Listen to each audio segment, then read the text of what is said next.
Reichian utopic moment, if you will. And it is a moment, extraordinarily beautifully written. Again, for people, it's chapter 94 of Moby Dick. I'm sorry, I should have sent out a chat, but after David mentioned this, I went right away to the text. And anyway, yeah, it's probably, yeah, I'm sure it's online. And it's called The Squeeze of the Hand. And I think in some ways it does capture a lot of the Deleuze and Guattarian moment of the socius being primary, right? In terms of this collectivity rather than just the individuals joining hands. And I think the description is wonderful. So anyway, let me just. And if I may, yeah, Bruno. Yeah. No. Then we should read. You should read it. But like I told you on the phone last night, I mean, I think it's also in addition to what David you say. It's really the explosion of orgiastic on the one hand, pleasure, and then celestial as well, angelic, because then the angels, right? And so we were making comments. I mean, there is this kind of yeah. Both immanence and transcendence is in this section, which is very interesting, and the Deleuzian moment of the plane of immanence, which he bases on Nietzsche in particular, right? Yeah. But please go ahead. I'm sorry to cut you off. I'm not just No. That's all. That's what I wanted to say. Just a quick comment, but maybe we should. It's so beautiful, maybe, and yes, so yeah, I'm not very much in line with take 15 minutes, but okay. Anyway. Right. So anyway, this is the squeeze of the hand, and it's basically a description of how a whale is basically taken apart, right? But the squeeze of the hand is really about the sperm, right? I wrote notes to myself in my book, The Itinerary of the Sperm, right, and the Transformation of the Angels in Paradise. But anyway, that was my location of this, a few years ago. But anyway, squeeze. This is the fourth paragraph. All the morning long, I squeezed that sperm till I myself almost melted into it. I squeezed that sperm till a strange sort of insanity came over me, and I found myself unwittingly squeezing my co-laborers' hands in it, not squeezing their hands, but in it, mistaking their hands for the gentle globules. Such an abounding, affectionate, friendly, loving feeling did this avocation beget, that at last I was continually squeezing their hands and looking up into their eyes sentimentally, as much as to say, oh, my dear fellow beings, why should we longer cherish any social acerbities or know the slightest ill humor or envy? Come, let us squeeze hands all round. Nay, let us all squeeze ourselves into each other. Let us squeeze ourselves universally into the very milk and sperm of kindness. Would that I could keep squeezing that sperm forever.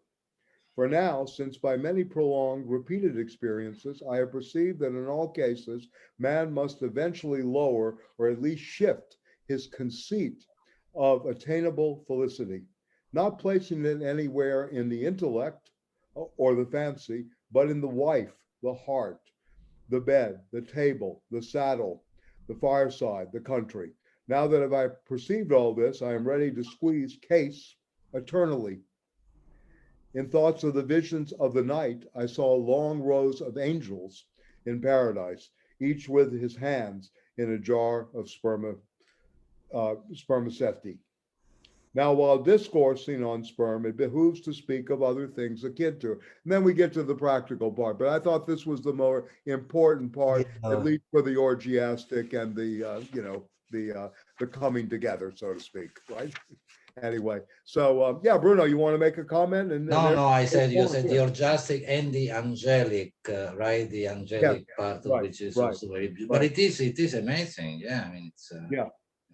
Very beautiful section. I of course say you should read the book. I had an English professor, one book you read each year, at least once, again and again and again. And I have a nice edition, and I recommend Edward Said's introduction is in one of the volumes, very nice volume.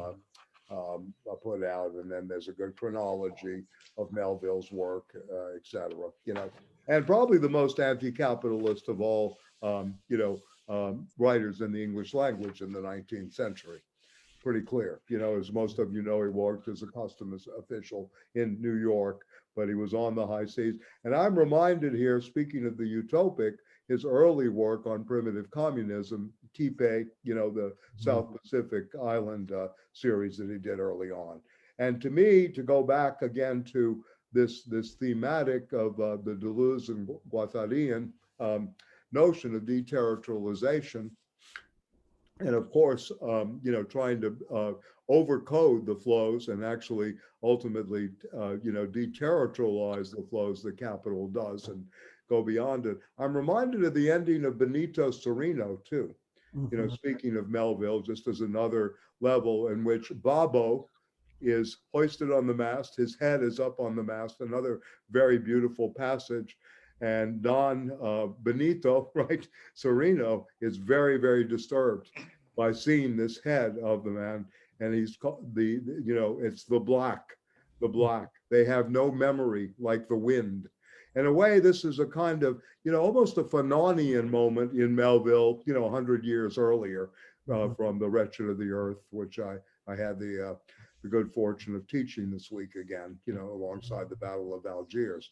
So in my mind, it's very fresh that a lot of this work on the Anti-Oedipus is a kind of an attempt towards decolonization as well. It is really trying to look at the other, and the relationship to Oedipal imperialism in a way. They're still really looking at that, and they're still pushing against it.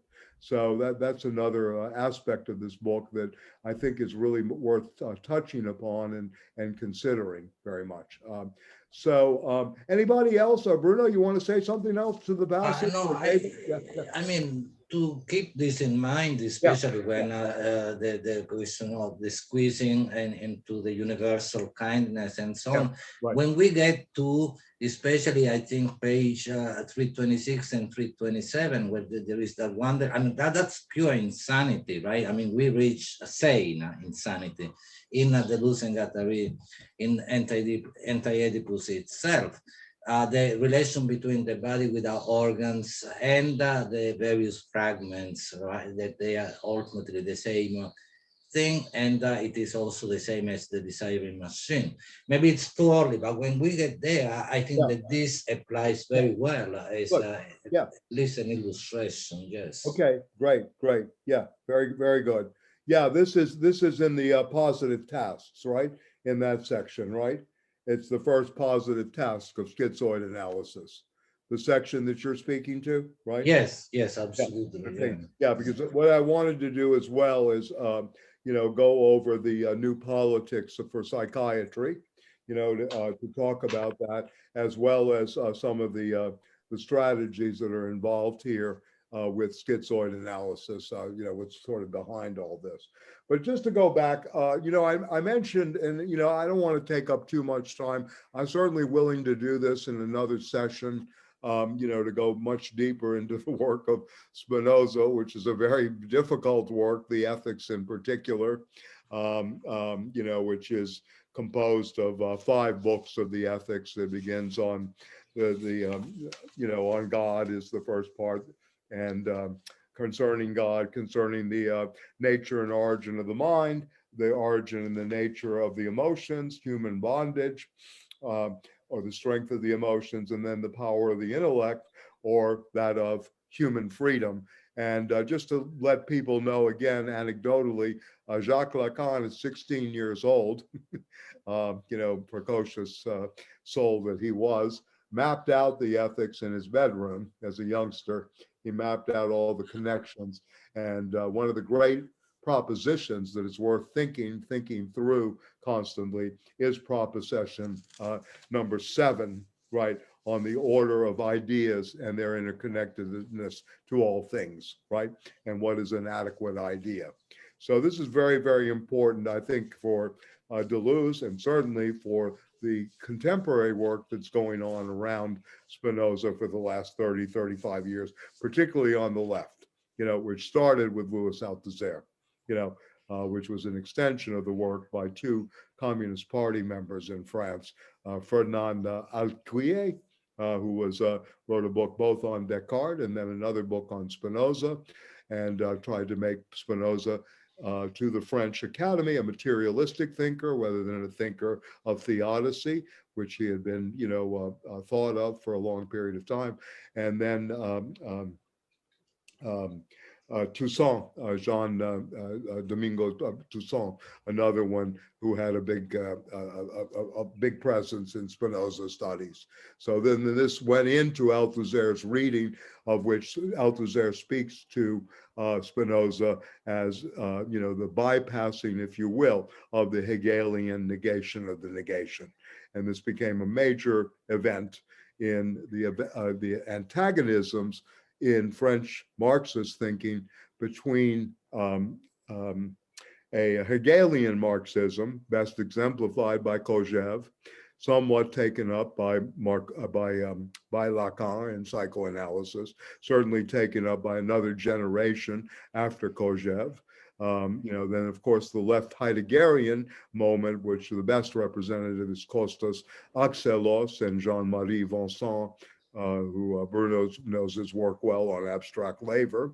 And then, of course, the Althusserian tendency, which was a kind of an attempt to bypass Hegel, which Althusser wrote a dissertation called Spectres of Hegel, in which, again, this notion of the negation and the Hegelian concept of totalizing in spirals of the dialectic is taken to task. Right. So this was a kind of a way to go back to the geometric order, if you will, and really into something that the Greeks knew all too well. And, the more I read of the Greeks, the more I say, well, I don't think we're on the planet yet, the 5th and 6th century. Yeah, prejudiced as I am. But anyway, the Greeks thought of the political as the geometry, right? Really, in a way, they thought of this. The polos was really linked to the mathematical and to the geometry. So Spinoza, let me just go there for a second. This thinking of Spinoza, the book is constructed based on Euclid's Elements. This is part of its very, very difficult way of understanding and working with it. It is really a mental labor and a lot of mental anguish to go through this step by step, proposition by proposition, corollary, scholia, etc., throughout the book. However, on the other hand, it does have a lot of logic to it. But he does this for a reason, I think, because, as most of you know, the analytic geometry, the schools of geometry are really being born in 17th century mathematics. And the Spinoza ultimately wants to show, I think, in a way, absolute contingency, ultimately, that he is really starting from that point, right? That absolute contingency. If there's an absolute, it is contingency. It is not, determinate being or a series of determinations that lead to a determinate negation or to ultimately a totalizing natural world. So anyway, I think this is important to keep in mind. I want to just point out several things here. The thinking body, which is the crucial concept that I think Deleuze and Guattari take up, is basically both in Spinoza and Nietzsche. They're the two philosophers of the body. They're both anti-metaphysical. This is something to remember. There's a direct connection to physiology going on. There's a complete turn to the body in Spinoza and a turn to freedom. And whereas in Nietzsche, it's a turn to the ontology of power. So you have these two poles working out, the turn to the body and the thinking body in Spinoza, also in Nietzsche, but in Nietzsche, it's more an ontology of power ultimately. So these are the two moments that seem to be playing out in philosophically in the Anti-Oedipus and then even later in Thousand Plateaus. So the body in Spinoza is the original stratum of forces. Just always think of it this way. We're so much Cartesianized, right, if you will. And of course, Spinoza is arguing against Rene Descartes' mind-body dualism, and the thinking body is one way of resolving this. We forget that, really the speaking body in Lacan is very much there, the words to say it from the body, and, he let the body speak as part of a Lacanian analysis, if you will. And also that no longer do we have the separation between mind body, nor do we have the theodicy, which unfortunately Leibniz goes back to and reorients in his philosophy in the 17th century. We have the existence as a life of pure immanence. This is the first moment of the deconstruction or the destruction, if you will, of metaphysical thinking that takes place in the 17th century. Spinoza is the one that does it, right? Is the one that does it. And this is found throughout the ethics. It's against the illusion of transcendence. And, as Nietzsche remarked, and I pull a quote from The Human, All Too Human, there's more wisdom in your body than in your deepest philosophy. This is Nietzsche speaking of the body later, and, of course, privilege this as well, right? So this is something that I think Deleuze and Guattari are trying to get to always, is this pure immanence. They see, again, this imposed narrative of the Oedipal, the structural analysis, all as part of immanence, impositions upon immanence, if you will. This is another thing that they seem to be attacking philosophically, right? So you have this we'll call it an ontological turn to the body. Like Heidegger speaks of the turn to the technological epoch. I think there's an ontological turn to the body, both in Spinoza and Nietzsche, one in terms of the thinking body, the other in terms of an ontology of power, right? And the power of the body. And Spinoza's famous saying, and this is something we should think about today too, is that we don't know what a body can do yet. We're noticing this in a lot of our athletes when we see, what this capability is with the proper training, et cetera, et cetera. I mean, that's one example of it, right, in a sense. So this is another thing of Spinoza. We don't know yet. So again, this contingency of the body going forward. So to me, this leads into two moments, right? Spinoza's need, if you will, why read Spinoza today is always a question, or why read the ancients? Well, first of all, Spinoza is the first to destroy theodicy. And Bruno, please chime in if you'd like. He's the first to destroy theodicy, right? He's against the void of becoming. He's against this kind of transcendent nature, and of course the metaphysical, transcendence of which God, is a part of, or the, quote, representative. So there's a fullness of being always operative in Spinoza. This is the first moment. Affirmation, right? Joy. These are the main principles. No longer the negative or that we lack, right? There's no lack in Spinoza, to my knowledge. I can't locate any, when you read them carefully enough, right? The lack is in the sadness of the passions, because you're not in the joyfulness, but at the same time, the joyfulness, that is always the goal, the joyfulness of that. If I, yeah, sure. Since you say, if I may add, so much so that he says, right, I think it's in part 4 of the ethics, reality is perfection. Right. Perfection understood etymologically as completion. Yes. Precisely. Right. So, yes, and I'll tell, that's from first, what Bruno just mentioned is from Ethics Part 2, Proposition 1, number 5. So the more things a thinking being can think, the more reality or perfection we conceive it to contain. Okay, but then in part 4 also, in the preface, he says the same. Yeah. Right, exactly. Okay, so this is, the first condition, if you will, of why he's so contemporary. The second, of course, is the absolute contingency, which I think Deleuze and Guattari are constantly, going towards, right, in their way, right? They're trying to strip away all the structures, right? All the aggregates, these kind of things. So it's the only way to claim the world for Spinoza, if you will, and you do so under an ethical horizon. Hence the title, the ethics, right? Hence the title, the ethos. You basically are claiming the world through the ethical horizon, and then go back to part 4, which Bruno just mentioned. A free man thinks of nothing less than of death, and his wisdom is a meditation on life, not on death. This is an anti-Heideggerian moment in some ways, right? In a lot of ways. There's no really emphasis on being towards death, but life as immanence, life as ethos, always working in the freedom, right? So this is the second part, the absolute contingency thrown into this, to use Heideggerian language, thrown into this contingent universe. We begin to have to undergo acts of composition, construction, and we do so as free people. So again, I think this is another thing that is going on. Okay, thirdly, another condition is the productive imagination. And this is very, very crucial.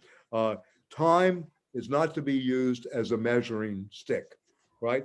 And we're going to see this today. I don't know if you noticed, it's primarily Deleuze in this section on schizoid-analysis, speaks about Proust, right? And the In Search of Lost Time. Very interesting section. I want to refer to that. Time is not a measure, right? We want to grasp instead the time of life for Spinoza. Time becomes an ethics, right? And in the persistence of being. So very much Parmenidean here, the permanence of being and the persistence to be. So again, this very strong conatos, force to be, is always operative in Spinoza, right?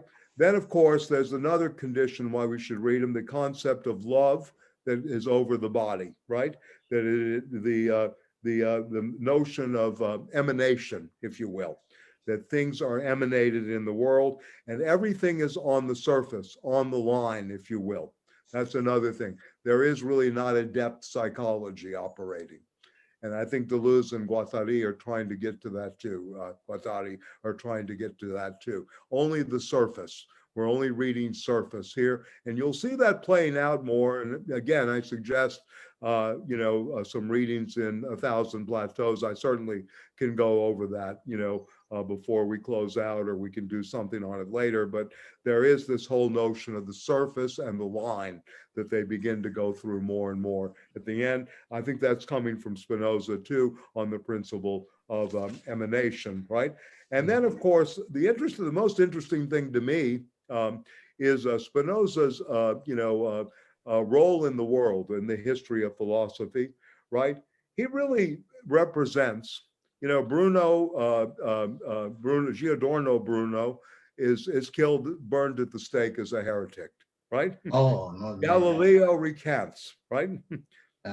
Descartes covers up everything, but Spinoza is out there, right? In a way, he's excommunicated. He's part of the victimage of the Creme.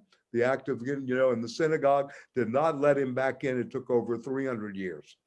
And one of the claims, there were two moments this happened. First of all, he dared to say that the Jews were not the chosen people, and there's no evidence of this in the Old Testament. So you can imagine, right, what was going on. Number two, of course, there are other aspects of his politics. He was very connected to Catholic, right, and Quaker revolutionaries, right, in a way. So that's maybe another reason. I basically, my own work, and I'll talk a little bit about this. Unfortunately, all the manuscript and stuff is in Montreal. There's a lot of other things, but anyway, I am been working on a film script, and maybe it'll come to fruition, I hope, in the next year and a half, in which Spinoza's life is taken in and trying to build it on a kind of geometrical scale. But the idea of the film is Spinoza as a political actor based on letter 17 to his friend Peter Balin, which was his very close friend, in which he has a dream in the imagination. And again, this fits with the Deleuzian, Guattarian imaginary, part of the social imaginary, the dream he has of this scruffy, scrabby, Black Brazilian, who I think is the leader of the Spartacus slave uprising in Brazil, in Pernambuco, that the same people of this West Indies trading company in Brazil, in Pernambuco, were the same rabbis of this trading company that excommunicated Spinoza. So there was probably some connection going on. I'm trying to stretch it here, but this was a major moment in the history of colonialism, and the first major slave uprising, post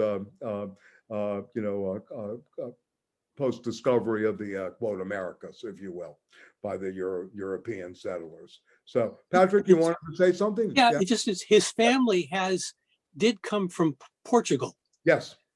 And I think he probably was fluent in those languages. He was. And so there's this cultural connection. Yes. I think that goes back to Brazil. Yeah. And he was a Marano too, which means he was in exile. They did not convert to Christianity, right? Mm-hmm. It was another thing, which the Maranos were those who would be killed. You had to become a converso, right? But they fled Portugal, merchant class. Spinoza couldn't collect on debts, so he was unable to run the family business. He just couldn't go after anybody. He had no usury in him or no ability to collect debts. So he left the business to his brother, to Michael, his brother. So anyway, there's a lot of stuff going on there too. He had one love of his life. I don't think they had any relations, right?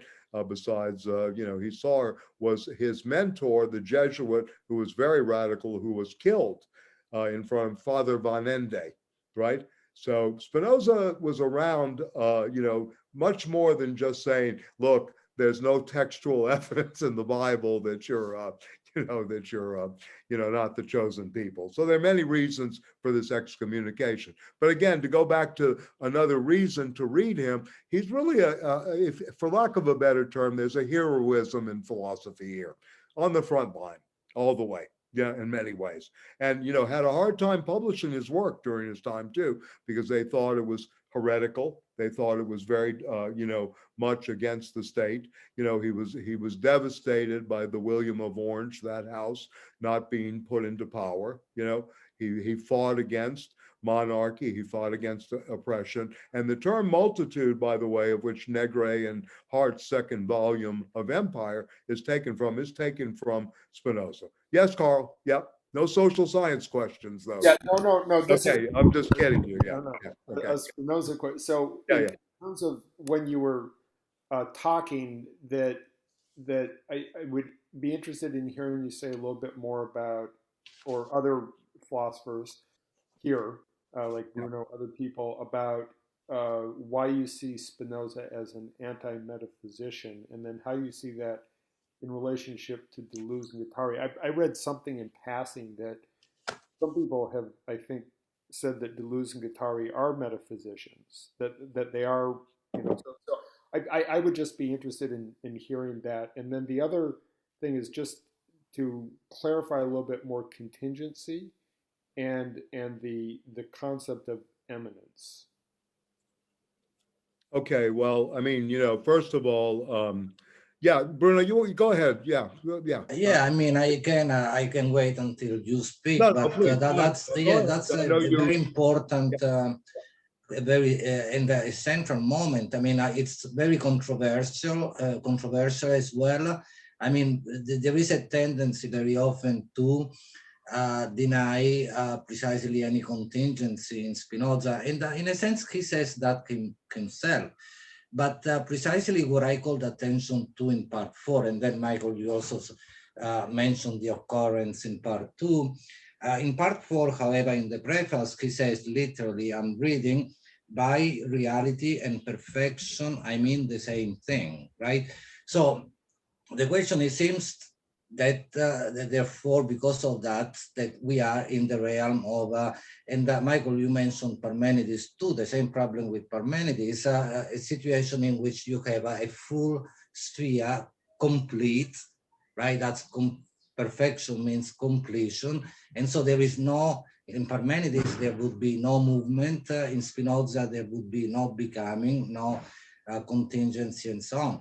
However, I think that this is a big problem, and in fact, Deleuze, especially focusing on expression in Spinoza, and therefore the whole thing of conatus and so on. There is something. I mean, there is, of course, things do change, right?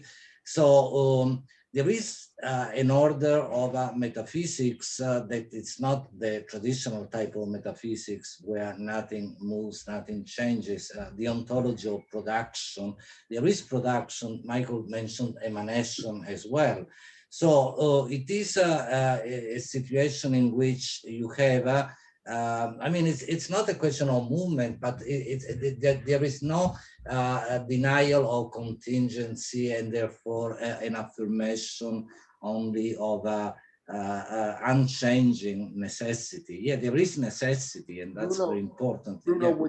would you describe it as there's sort of like a process that you see as one of differentiation, but that doesn't necessarily follow like a Hegelian logic or something like that? That within yeah, I tried to. I mean, right, there is, and I think Hegel himself says no of Spinoza determination, right? I mean, he highlights this moment of negation, and that, right? I mean, every on determination the determinatus est negatio. is negatio. All Yes. determination is negation. It's negation. This is Yes. where the notion of determinate negation comes in.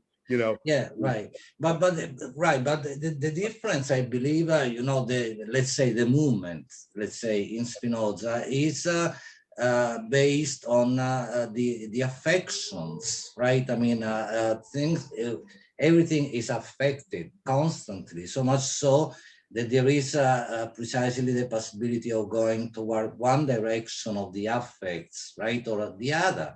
Right, one can move toward joy or sadness. Joy is the result of an increase of power.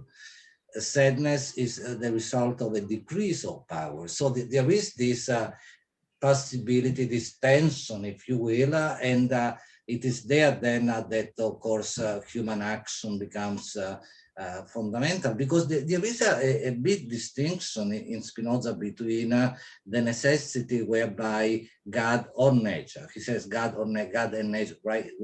Right, God or nature means when I say God or I say nature, I say the same, but there is a difference between that level and the human sphere. I mean, that's very important in the ethics, right? I mean, he says people usually believe that nature acts like they do, with an end in view.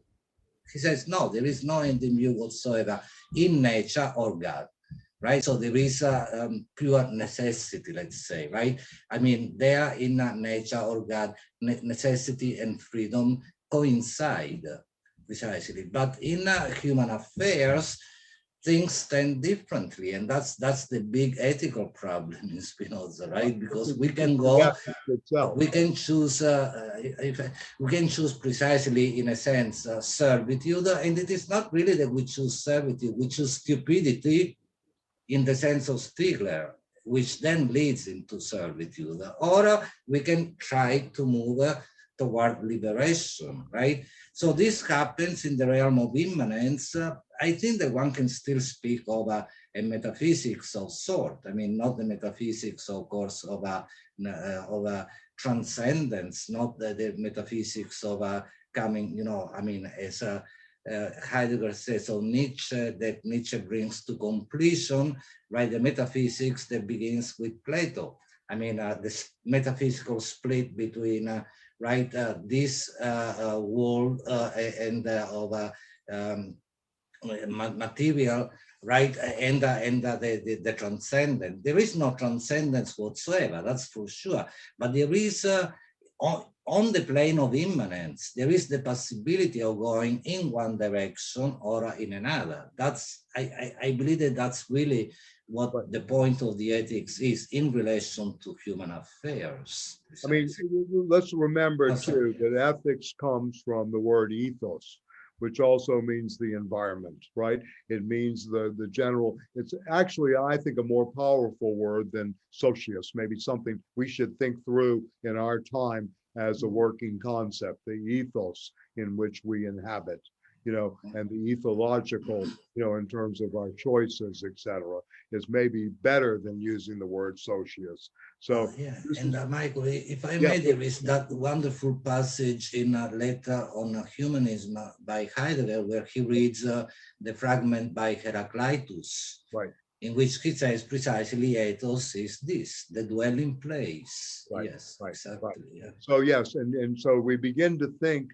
more in terms of the ethos alongside the topological. We begin to think ethics and space, place, instead of, quote, metaphysics and space, or, earlier conceptions of spatio-temporal relations. And this, I think, is what Deleuze and Guattari are also after when we get to the section for today, the reading today. But I see some other people have hands up. I just want to just also mention that, the Spinoza's moment is, again, very important, Carl, going back to your question about the metaphysics, because the reading is materialistic. Yeah, this is what they're trying to do.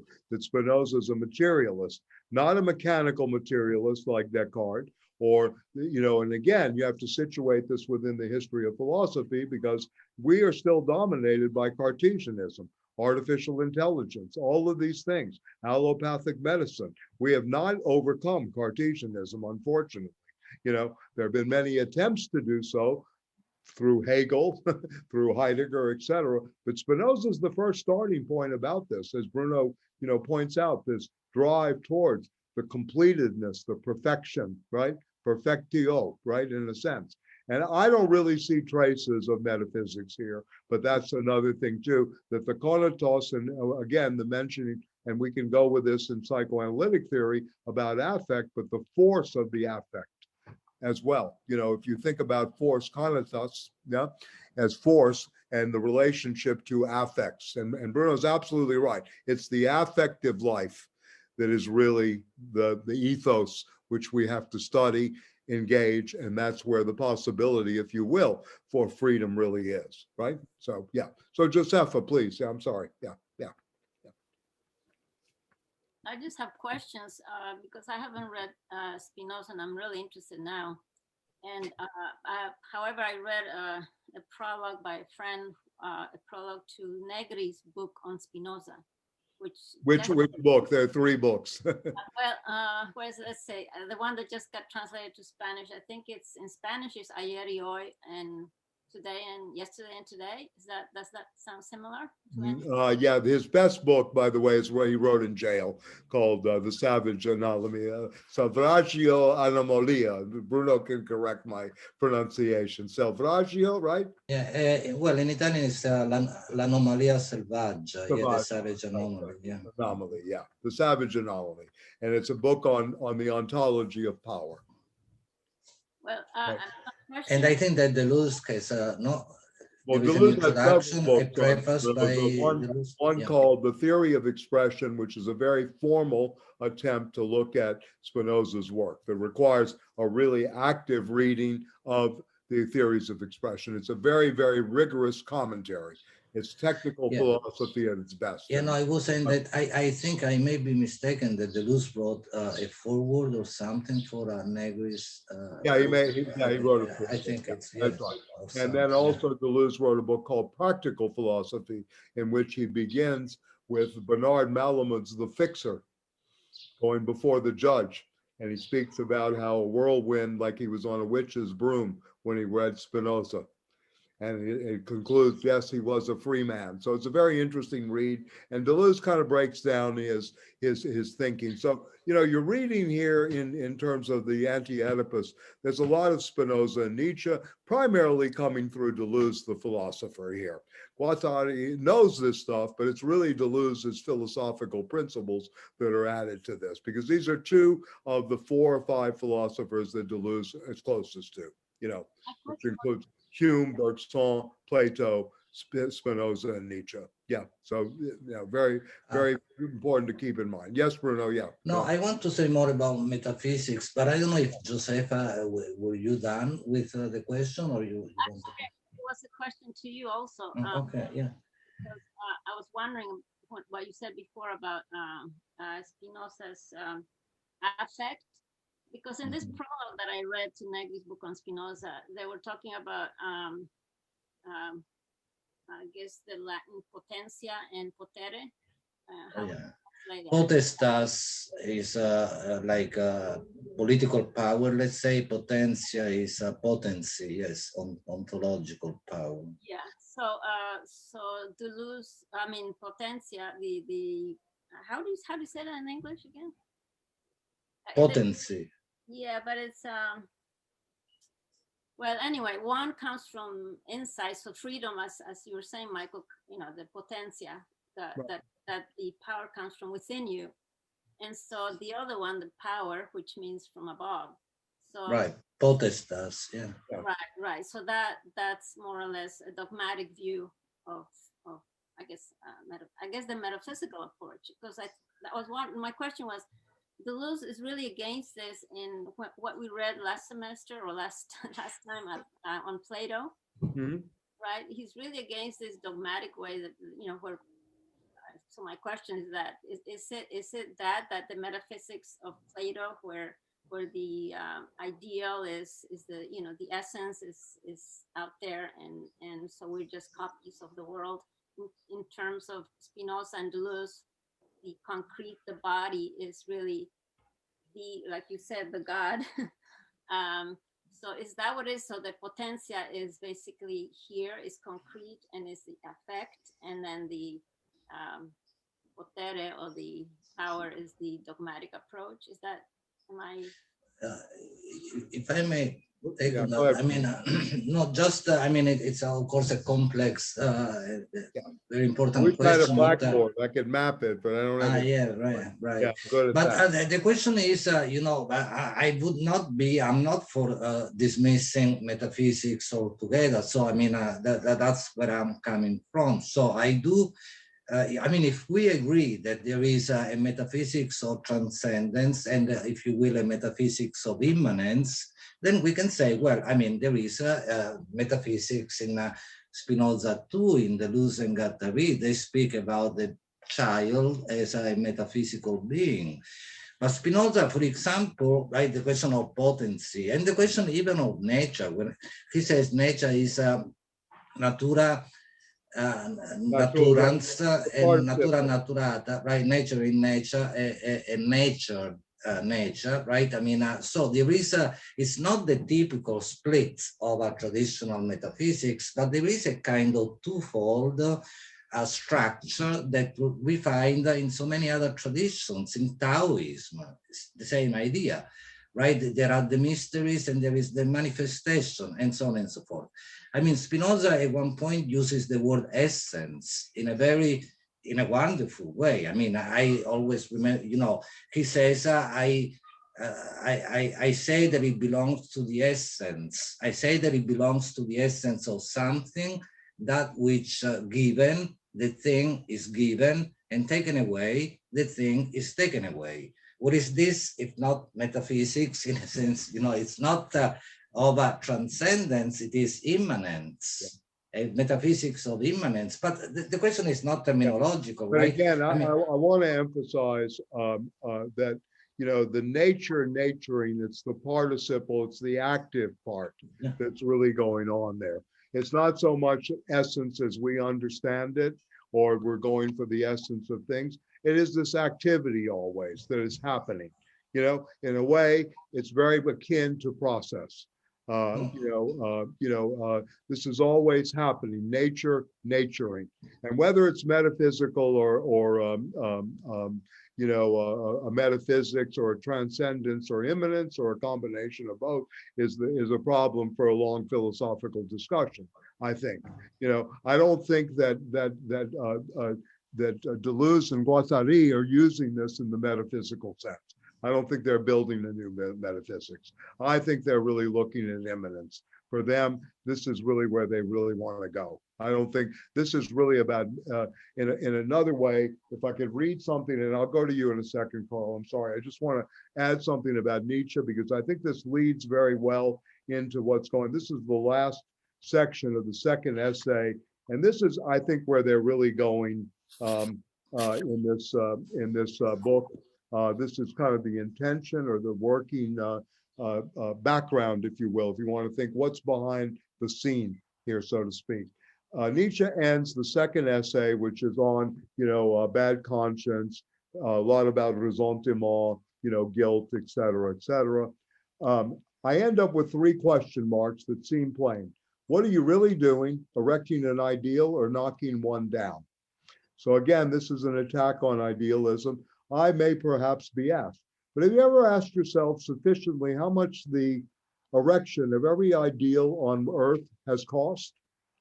How much reality has had to be misunderstood and slandered? How many lies have had to be sanctified? How many consciousnesses disturbed?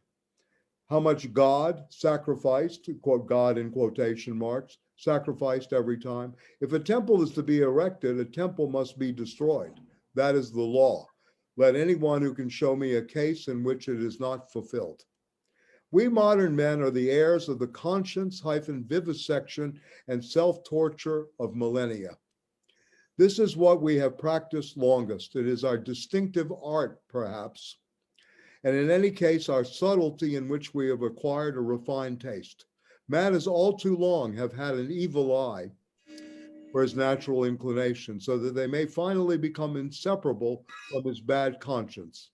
An attempt at the reverse would be in itself be possible, but who is strong enough for it?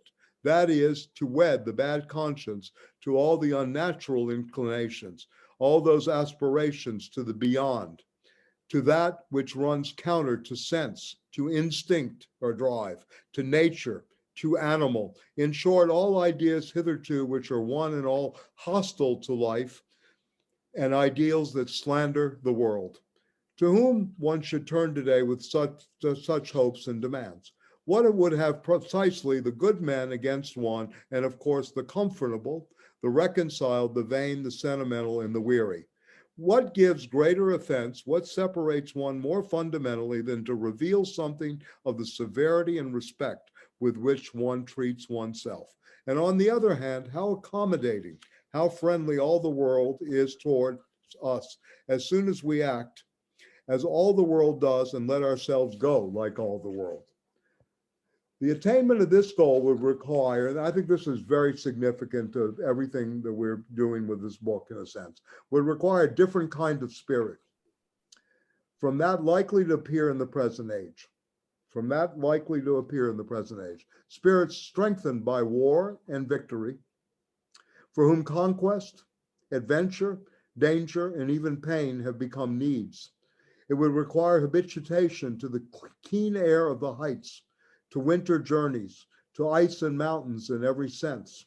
It would require even a kind of sublime wickedness, an ultimate, supremely self-confident mischievousness in knowledge that goes with great health.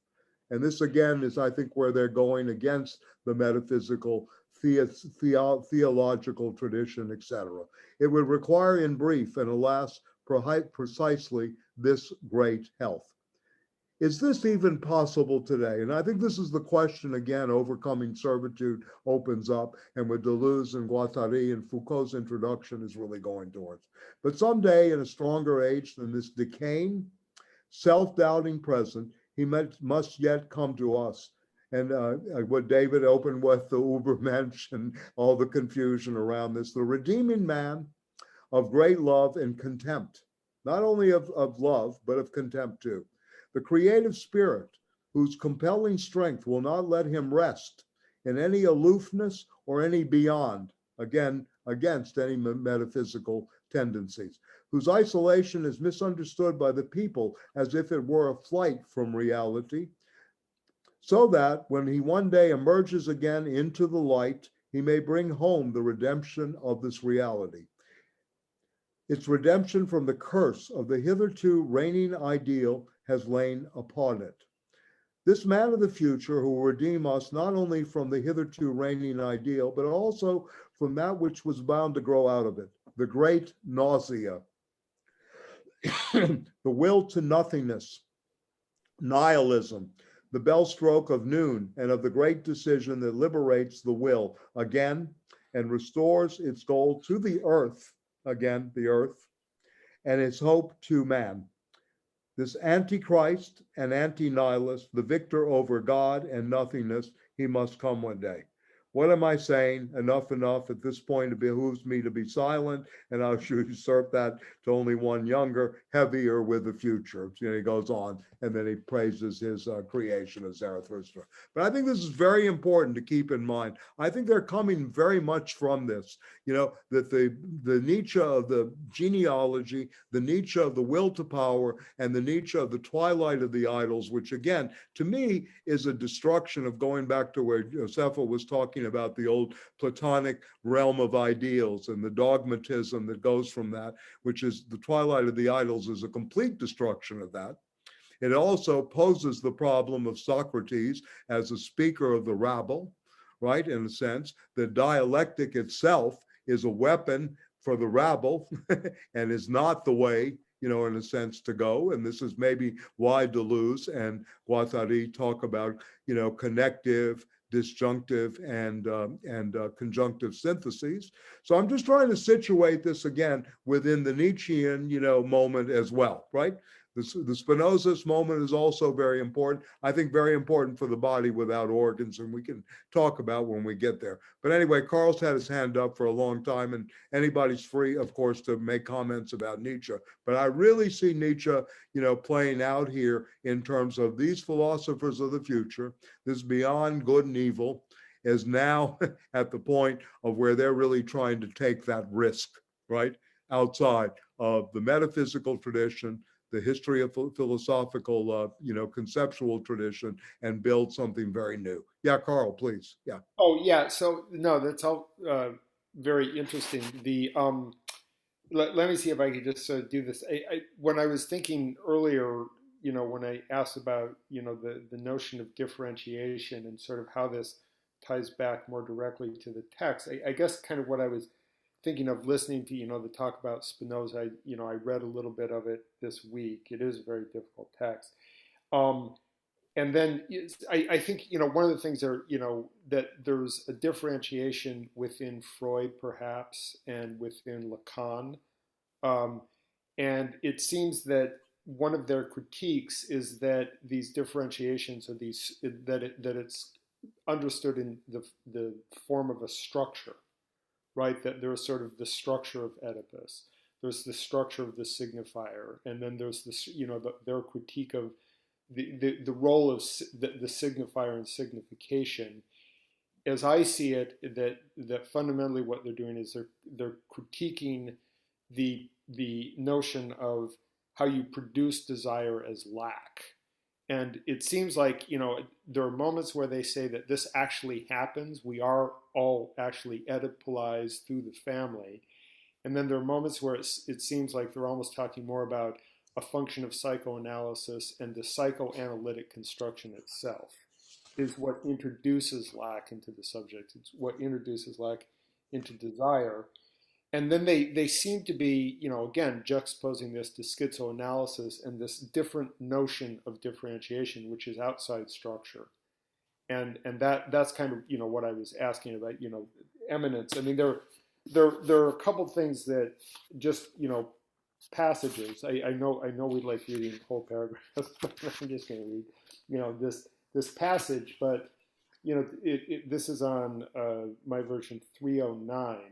And which section is it in, and what is the context again, please? Yeah. So this is where they're sort of engaging in the schizo destruction, the schizo psychoanalysis and capitalism.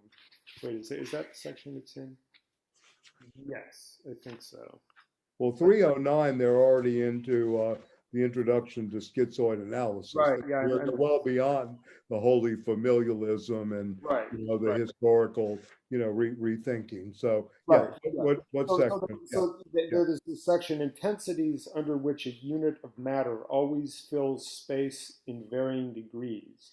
The eye, the mouth, the anus, as degrees of matter, pure positive multiplicities where everything is possible, without exclusiveness or negation, syntheses operating without a plan, where the connections are transverse, the disjunctions included, the conjunctions polyvocal, indifferent to their underlying support.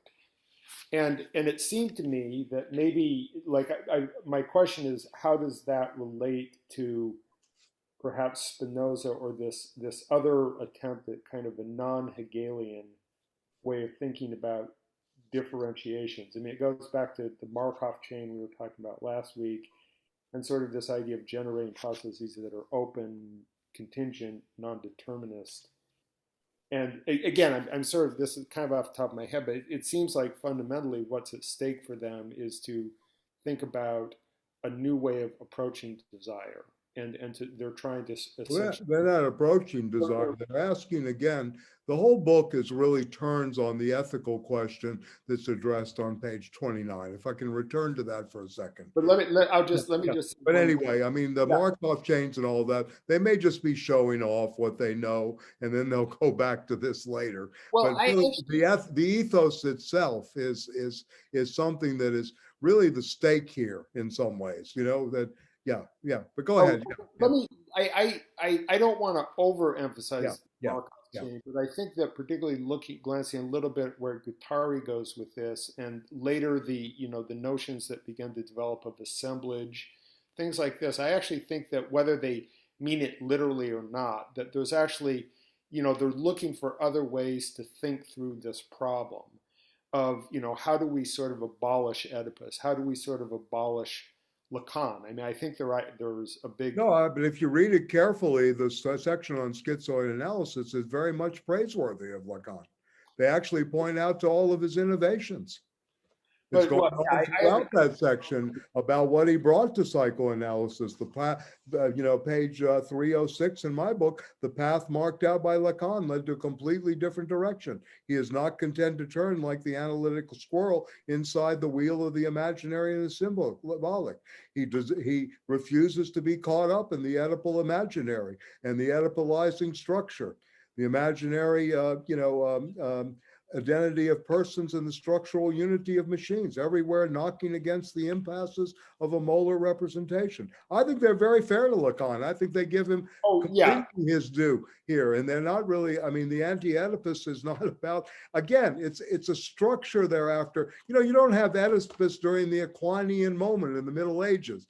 Oedipus and its myth and its legend is rediscovered, right, by German Romanticism, by, Elizabethan England. All of these things play out. We have these complexes that come out. They're trying to situate this again in capitalism. You have a libidinal Marx going on here, in a sense.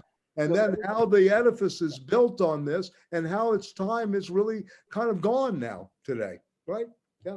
Let me say, they're looking at the orphan consciousness here, or really purely in Spinoza's terms. Again, I think naturing, if we really try to think about this. Their question about desire is, how does desire become produced to desire fascism? And when you know it.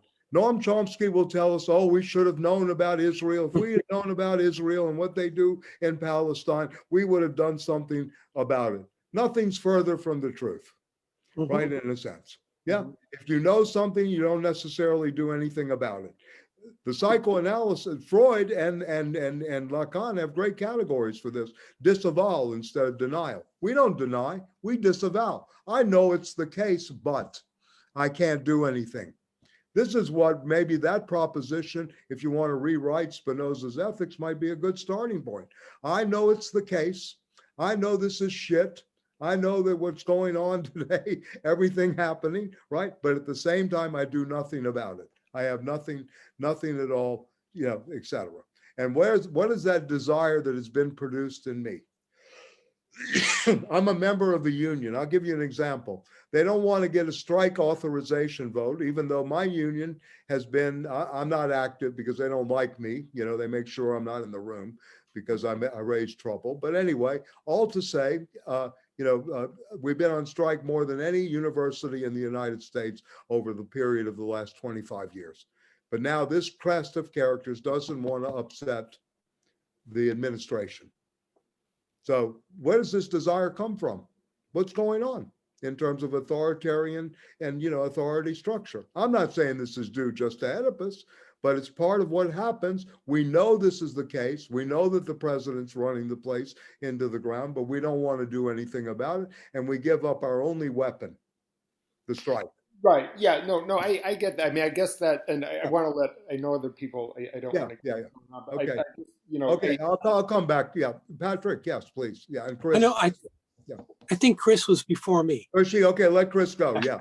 Yeah. Chris is, go ahead. Yeah. I think they're trying to destroy the despotic signifier. I don't think they're trying to reinstate it.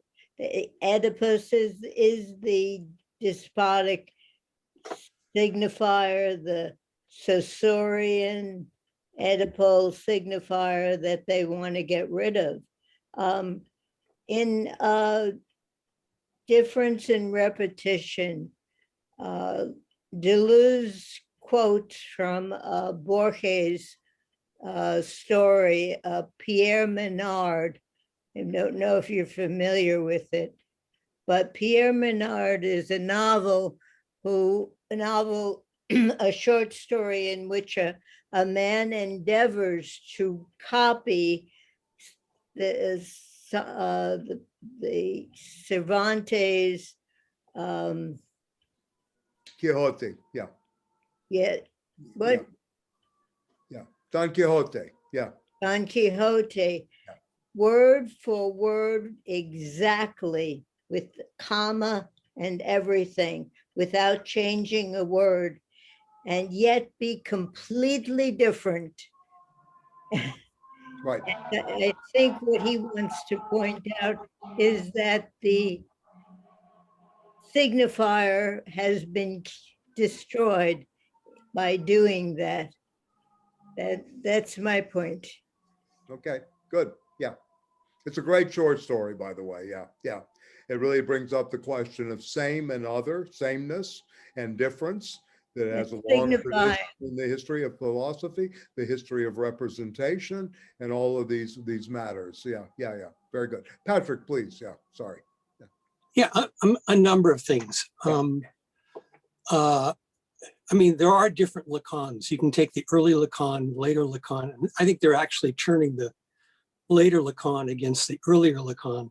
They talk to Lacanian students, where there's a kind of Kantian dimension where this notion of representation plays a big role. Later Lacan is actually opening that up. I mean, he questions that whole thing. And secondly, I think that there are alternative ways to look at Hegel. I think he gets dismissed too quickly. I think that Zizek's interpretation of Hegel is a fairly interesting one, which in a way combines Deleuze in terms of understanding what's going on with Hegel. And finally, and this actually touches on what Carl was talking about, and also my question from a couple times ago, is that the Spinoza element here is that Spinoza is trying to get, there isn't this notion of representation. Right. Ontological categories describe reality. Right. There is no difference between the two. That's right. And that's a fundamental, and that's what they're trying to get at. Right. And with Spinoza, in some ways, Spinoza, it's like we don't have the knowledge of God. There is, as you say, contingency. There's an openness there. Right. There's a freedom, but there is that element of what knowledge is essentially becoming, establishing some kind of correspondence with what the way in which the ontological characteristic of the world that God has created. But this is my understanding of Spinoza. Mm-hmm. it's really something that we can never gain. Well, I mean you're kind of speaking Kant's version too of Spinoza, because Kant is the one that says, how can we think of God? We can know nothing. The concept is too great, right, to know, right? This is the Kantian notion of God, right? In some ways, right? Well, that's I mean, yeah, that could, I mean, that would be one. I mean, what would the alternative be? Yeah. Well, I mean, what again, freedom for is Nietzsche, the knowledge and necessity. Again, I mean, the problem for us is God has been dead for at least 150, 200 years now, right? In terms of philosophical, both pronounced by Feuerbach in the name of sensuous projection, right? That it's a projection of the mind and the anthropomorphism involved. Then, of course, Marx, in terms of it as an ideological moment, Nietzsche in terms of a metaphysical construct. So we have this going on constantly, that this theodicy in a way always seems to rear its head, bring up its head again, in a sense. And I think it's Negri's intention. I think it's Balibar's intention. The whole group of Spinozas that kind of were Marxist, quote, Spinozas, if you will, materialistic Spinozas, that tried to get around that, did not want to stay with those notions of the metaphysical, etc., right, in a lot of ways, or raise those questions. And certainly Nietzsche, of all philosophers, is a philosopher of immanence. He doesn't believe in consciousness, right? I mean, this to him is a fiction too. The ego is a fiction. All of these things are fictions to Nietzsche when you read The Gay Science and all that. I'm not saying that you have to be Nietzschean, but he's obviously playing through this reading. That's all I'm saying. I mean, and I think we need to be, in some ways,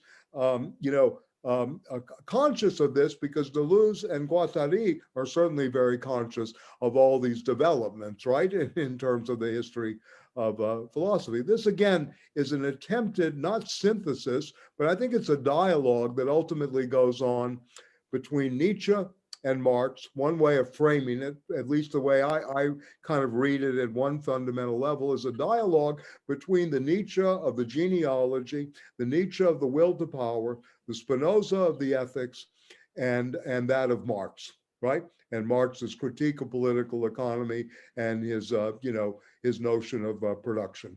Right. This is the way I kind of think what's going on here. And psychoanalysis is a vehicle, since it's so prominent, with the figure of Jacques Lacan in France, and so prominent in terms of that, this again is a dialogue between a militant psychoanalyst who's doing a lot of work in group fantasy. He's thinking this collective, again, where we began today. This could have been a group fantasy, where we read from Melville early on, in many ways, and a professional philosopher. So I think, if we keep this in mind, we begin to see, different tensions and, a whole lot of contradictions. But as Nietzsche says, he's not interested in the Hegelian resolution of contradictions. Yeah, he's not interested. The great thinkers always have contradiction, is one of Nietzsche's points, right, in a sense. And I think they're very interested here. To me, the interesting part is, again, the pragmatic contradictions they're trying to look and work through. The rational and formal contradictions are not part of their repertoire here. They're not thinking this way. Again, they're not. But I mean, I'm interested to hear about the Hegel of Zizek, who, I know his work and all that, but yeah. Yeah,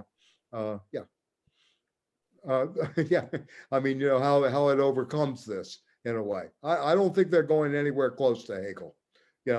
I mean, to some people in movement politics, Hegelian Marxism was really hurt the movement in a lot of ways. They think, this kind of totalizing tendency. I mean, the greatest example of Hegelian Marxism of today's world was Sartre in the Critique of Dialectical Reason. And that's at stake here too. And he has some very interesting things to say about Sartre. They actually bring him up in terms of groups and fusion. So again, I'm not sure we're going to get out of this. I'm not trying to defend the book or argue here, but I think we get much more out of this. This is an experimental work.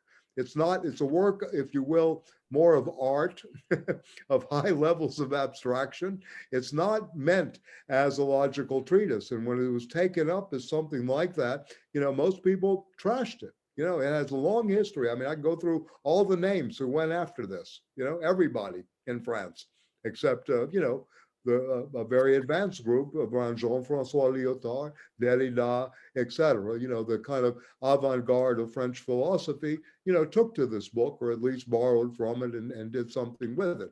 But in general, by the philosophical community, this had no currency at all. And I'm kind of interested in how you divide Lacan. I mean, I see Lacan, Patrick, the first Lacan to me is, the clinical Lacan that begins with the paranoid personality in his early stages in the 1930s, right? The Lacan who's a clinician, a practicing psychoanalyst who becomes, after he's kicked out of the IPA, that's when his fame begins and his seminars begin.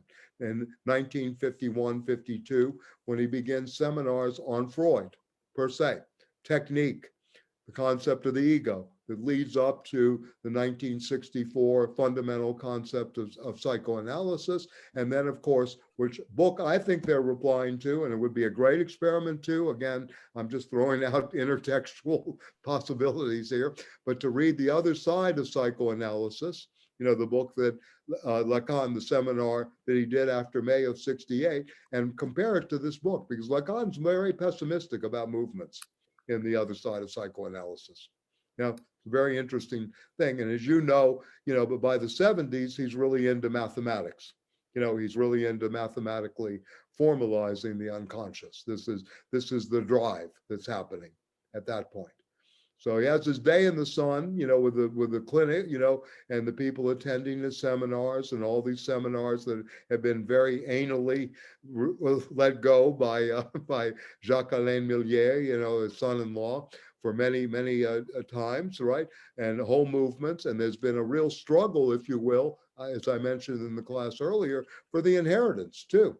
If you want to be capitalistic and be, about who inherits the Lacanian legacy. And in some ways, I think that they're doing their part within the Lacanian legacy. Yeah. Oh, I agree. That's precisely my point, is that okay, good. Okay, the notion of the body without organs is the body without the phallus. Right. And it frees up right. the way in which language operates. Absolutely. But here, language is understood in that Spinocistic way. Yes. Basically connected to reality. Going to the 17th lecture that you referred to, the other side is psychoanalysis, right. There are the four discourses. Right. And essentially the discourse of the master is the way in which traditional psychoanalysis is understood. The master knows the phallus and all that kind of stuff. Right. The discourse of the therapist in the 17th lecture is open. Yes. Which is what schizophrenia is about. Schizophrenia is basically disconnected. There is a fluidity in terms of the relationship between language and reality that basically opens up possibilities. There's this anarchy that's part of this whole process. And that's why I say that there's two different notions of Lacan here. Yes, I see what you're saying. Yeah, that's a very good point there. Yes, and I think there's great respect, despite the counter-transference of Felix Guattari and that moment that may be happening here. Yeah, I mean, that's neither here nor there. I agree with you. Yes, and that's going on. By the way, Beryl knows Justin Clemens in Australia. They supposedly for 10 years have had a study group on Lacan, line by line. 10-year going on study group by Justin Clemens in Melbourne. I understand. Is that true? This is what I was told by a mutual friend. Yeah. Anything could be true of Justin, Michael. Okay, I hear you. Very energetic and, Yeah, and, right. and 10 brilliant years young they've man. been reading Yeah, line by line. So Yeah, maybe we yeah, should that would invite be Justin. next time. Yes. Hey, maybe he's overloaded though. We never know. Yeah, Maybe we'll get I'll ask him Schizoid next time I see Schizoid him. in action. Yeah. Very good. Okay. So Carl, yes, please. And thank you, Patrick. Great intervention. Yeah. Thank you. Yeah. So this, Patrick, I actually had a question. I think when you were talking at one point, you said something like ontology being devoid of representation. Did I misconstrue that, or did you? No, that's what I said. Yeah. Okay. And, And actually, I would defer to Bruno on this one. I'm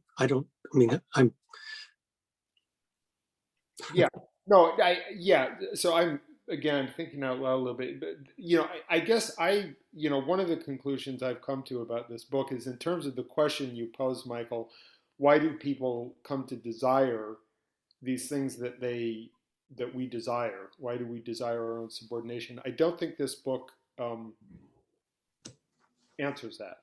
I mean, I think they pose it, but I do not think that they, and it seems to me, I mean, this is a hypothesis. I'll just throw this out there that Okay. in some sense their attempt to move away from signification, from Oedipus, from these a certain conception of language, of a certain conception of semiotics, and to pose that in some ways it almost undermines the ability to explain or to understand or to even combat the very thing that they've sort of set out as their problem. I mean, if we accept that page 29 and page 105 are kind of like their central problem, because it seems to me that desire I don't quite understand.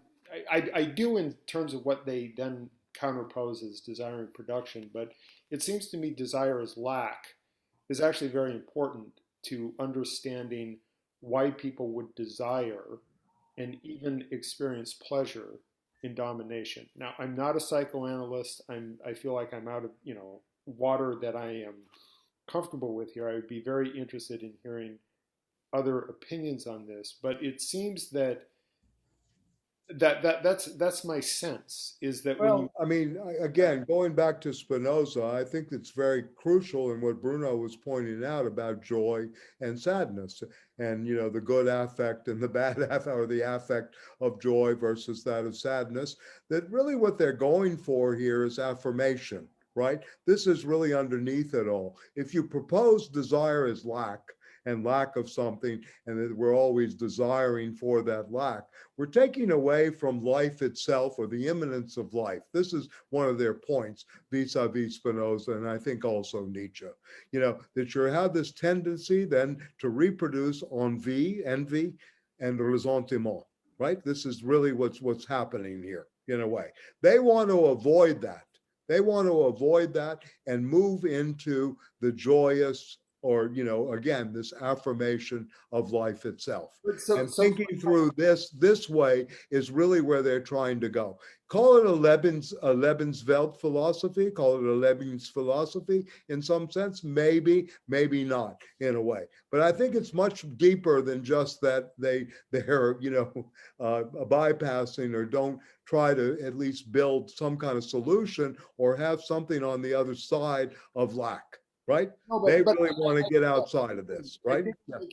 Again, like a somewhat different point. What if, so what I would propose is that lack and that signifying structures are real material realities that take place inside the human psyche. That you can't just sort of displace them by saying we don't like their effects, which is essentially what they're doing. They say, we don't like where this gets us. It sucks. We're Oedipalized. We're territorialized. We don't like it. How do you explain Malcolm X, Che Guevara? In these categories. How do you explain a Malcolm X or a Che Guevara or, many other people of that Well, ilk.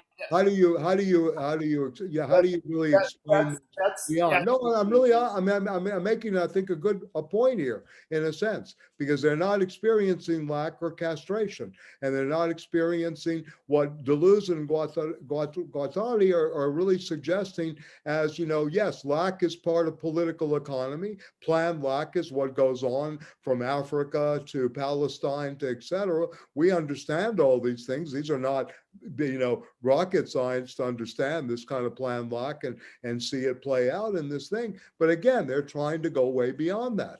They see that as part of a structure of capital and something that it continually becomes reproduced in terms of, systemic to the system, traditional analysis, traditional therapies, etc. They're trying to break that pattern. That's what they're doing. That's what the Schiz is about. It's a breaking of the boundary. That's why they say the schizophrenic is the absolute limit, right? Within the limit, the relative limit. Yeah. So, well, yes. Yeah. I hear that. And I don't know if Che Guevara or Malcolm X had an Oedipal complex. I just. That's not the idea. The idea is that they make a choice, and they live in a contingency that they affirm, right? They affirm something. They become in that moment, so they're not experiencing lack or castration in that moment. They're going beyond that. They're Spinozist and Nietzschean in that degree, in that way. They are an overcoming, an Übermensch, if you will, the overman, which again is another loaded concept. It just doesn't mean Superman or, et cetera. It's another thing about limits, right, that are going on here. So, I mean, look, if we think about this, we're going to always think, oh, that guy's got a Lamborghini. Think about how the system works, right, in a sense, all the way down. What explains the difference, if you will, in terms of life, that someone in I think it was in Michigan or one Midwestern town, dissolved his company and split all the profits with the employees, right? Made millions of dollars, but then split it with everybody. Just said, I don't need this to live, etc.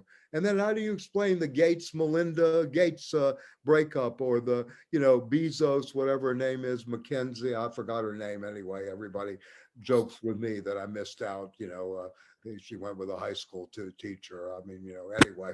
But anyway, all to say, I'm really trying to say, look, in a sense, this is a production, if you will. What they're trying to do is get away from this representation that we're all prey to. They're trying to break it. They're trying to decondition it. They're trying to look at the conditions of its production always, right, in a sense, right? And they're also trying to say that meaning sometimes is created, because what is the therapist say? What does that mean to you, right? You have classic categories that are always working out there, right? And in a sense, they see, in some ways, the policing function of all these things. That's one of their antagonists, is the police of the mind. Remember, this is about Antonin Artaud, probably Arthur Rimbaud, who they don't mention, Lautréamont, who dies at 24 years old. You go back and look at these poets. These are not metaphysical poets like the poets of the English period of the 17th century that start going mad, right? In a sense, because of the New World Order of the Copernican turn of the scientific revolution, right? These are poets that, are very grounded in the immanent. Yeah, very grounded. And, and I think Herman Melville is very grounded in the immanent. If there was ever a materialist thinker, think about Melville, what he writes about. Between Billy Budd, The Crisis of the Republic, Benito Cereno, Moby Dick. I've never been able to personally get through Pierre of the Ambiguities, but, another one, et cetera. So you have these attempts in a way that I think go well beyond what we normally think. And I think that's where they're trying to go. And again, they're listening to artists. They're not listening to only the social theorists or what we're conditioned. They're listening to the mad, right? They want to push madness, right? They have a whole section on Lang at the end too. So I don't think they leave us hanging so much. Whether the project is fulfilled or it's sane or it's doable is another story. But I don't think they're Yeah, leaving us hanging. I think I have a much, I think I have a much, I would say I appreciate the book's creativity and its brilliance. I mean, Yeah. I will hand it that, you know, that there are passages that are just, they're dazzling. I mean, there are many passages that are dazzling. So I'm not dismissing the intellectual accomplishment or, you know, the daring of the book, particularly at the time it was written. But reading it now, I am less impressed by what they are actually doing in terms of where it really leads us in a pragmatic sense. Mhm.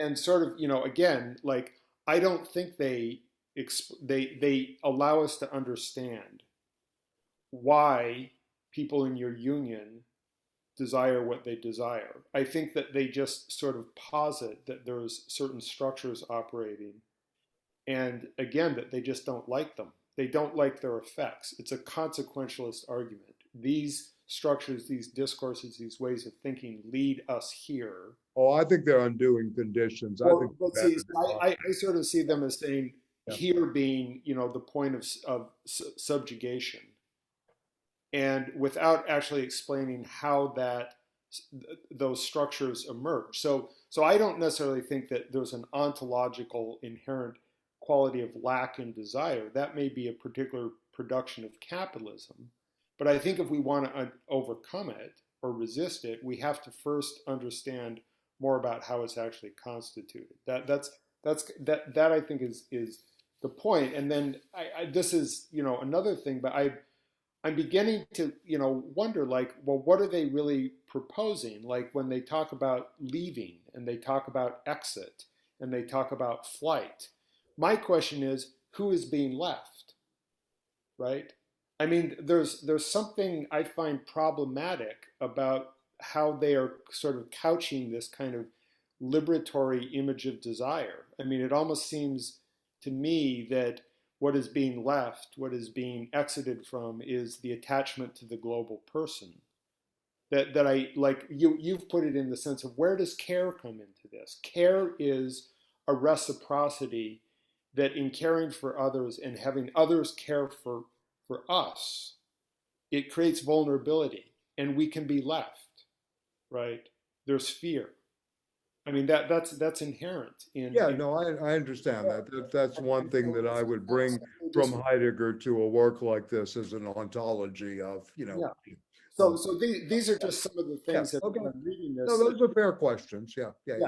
Well, I think that they're more than questions. I think that they're critiques. I mean, it's. Well, but remember, after this book is written, there's a long movement of anti-psychiatry. There's Radio Alicia in Italy. There's a whole group of new clinics. There's a liberation front for those who supposedly were mentally ill. There was a whole group of things that started to happen. There were many movements that continued around this. And remember, this wasn't just a bunch of crazy people. These people were educating Paolo Verno, Mauricio Lazzarato, etc., and very good friendships, brought Proni Negri into the country. So this is something much greater than just that they, just said we didn't have notions of flight. They were able to get people across borders. They were able to get, there were gun running going on, all kinds of things that were part of a network. I mean, I guess most of you know Jean-Paul Sartre's a very good friend and member of his circle, Francois Janson. The network that sent guns to Algeria to the FLN was Francois Janson. It was called the Janson Network. So these are not children at work, or academics, right? In some ways, these are people that are involved in real life struggles. They're connected to the ground in many ways. They're not just out there demonstrating at the Barclays Center, with all due respect. You know, I mean, this is something a little more active in a way, you know, that maybe Josefa being from Bolivia can understand, or people that are from Colombia can understand today, or people that have lived in the West Bank can understand in a different. So anyway, I think there are connections here. And for us to think it through on an experimental imaginary, we have to think through the social imaginary here as well, not just through our reason, because they're not really in the throes of Western, you know, traditional reason, right? In some ways. Bruno, go ahead. Yeah, please. Oh yeah, no, I want to go back to some previous points, but they touch on this as well. But also, I like to say, maybe I'm going to bracket for now the word metaphysics, because maybe my previous comment created some confusion as well, and focus instead, because I think that would clarify some of the things we were saying, focus on the distinction between transcendence and immanence, right? So what we are seeing here is immanence, pure immanence.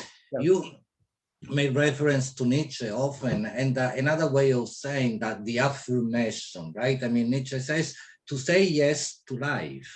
Yeah. That's right. That's the opposition between those who say yes to life and those of a ressentiment, right, that deny life, the despisers of the body in Zarathustra too. For me. So what we have is, yes, an affirmation, a saying yes to life, and a constant change and movement on the plane of immanence. Of course, there is nothing beyond that, the plane of immanence. And so there is a complete rejection of our transcendence, right? So again, for now, I just leave out the word metaphysics altogether, because also otherwise then there would be the question of not the relation between metaphysics and ontology too. That's a very interesting, very complex question. But there is this situation, right, that I think that this is what even the lines of flight, I mean, everything that happens, the remaking of reality happens in any case on the plane of immanence, right? And that's also the relation that I call attention to. Again, maybe we'll go later to that moment of page 326 and 327, the relation between the body without organs and the various, the partial objects, and that ultimately they are the same, right? And that's a very Spinoza. I mean, they make a reference to Spinoza at that point precisely, and so. But in any case, I just wanted to, you know, highlight this question about the importance of thinking in terms of immanence, right? That's what we are looking at. Absolutely. Yes? And I think that's their drive throughout this book, is to think in terms of immanence, right? Yes, and it is, right. The drive of the book, if you will, right. In Freudian language, or even in the will to power of the book, is to think always in categories of immanence, and ask why.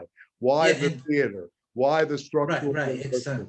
Why these things? And asking that question in the name, if you will, of immanence, right? And in terms of life affirming. Right. And if I may, it is here also that we find all, you know, the characters that we mentioned, right? I mean, Spinoza, Nietzsche, Marx, on the plane of immanence. Yes. Right. And it is actually the question of representation, which is so important, right? And then Patrick, you always was, and I agree with the idea ontology is the denial of that, but it is precisely representation is a measure of, or it comes with transcendence. I mean, when you have a representation, you move, whether you want it or not, into transcendence, but transcendence is completely denied here, of course, just as it is denied in Spinoza, in Nietzsche, in Marx. Right? So we are on the plane of immanence. To go back to what Patrick says, maybe this will help a little bit.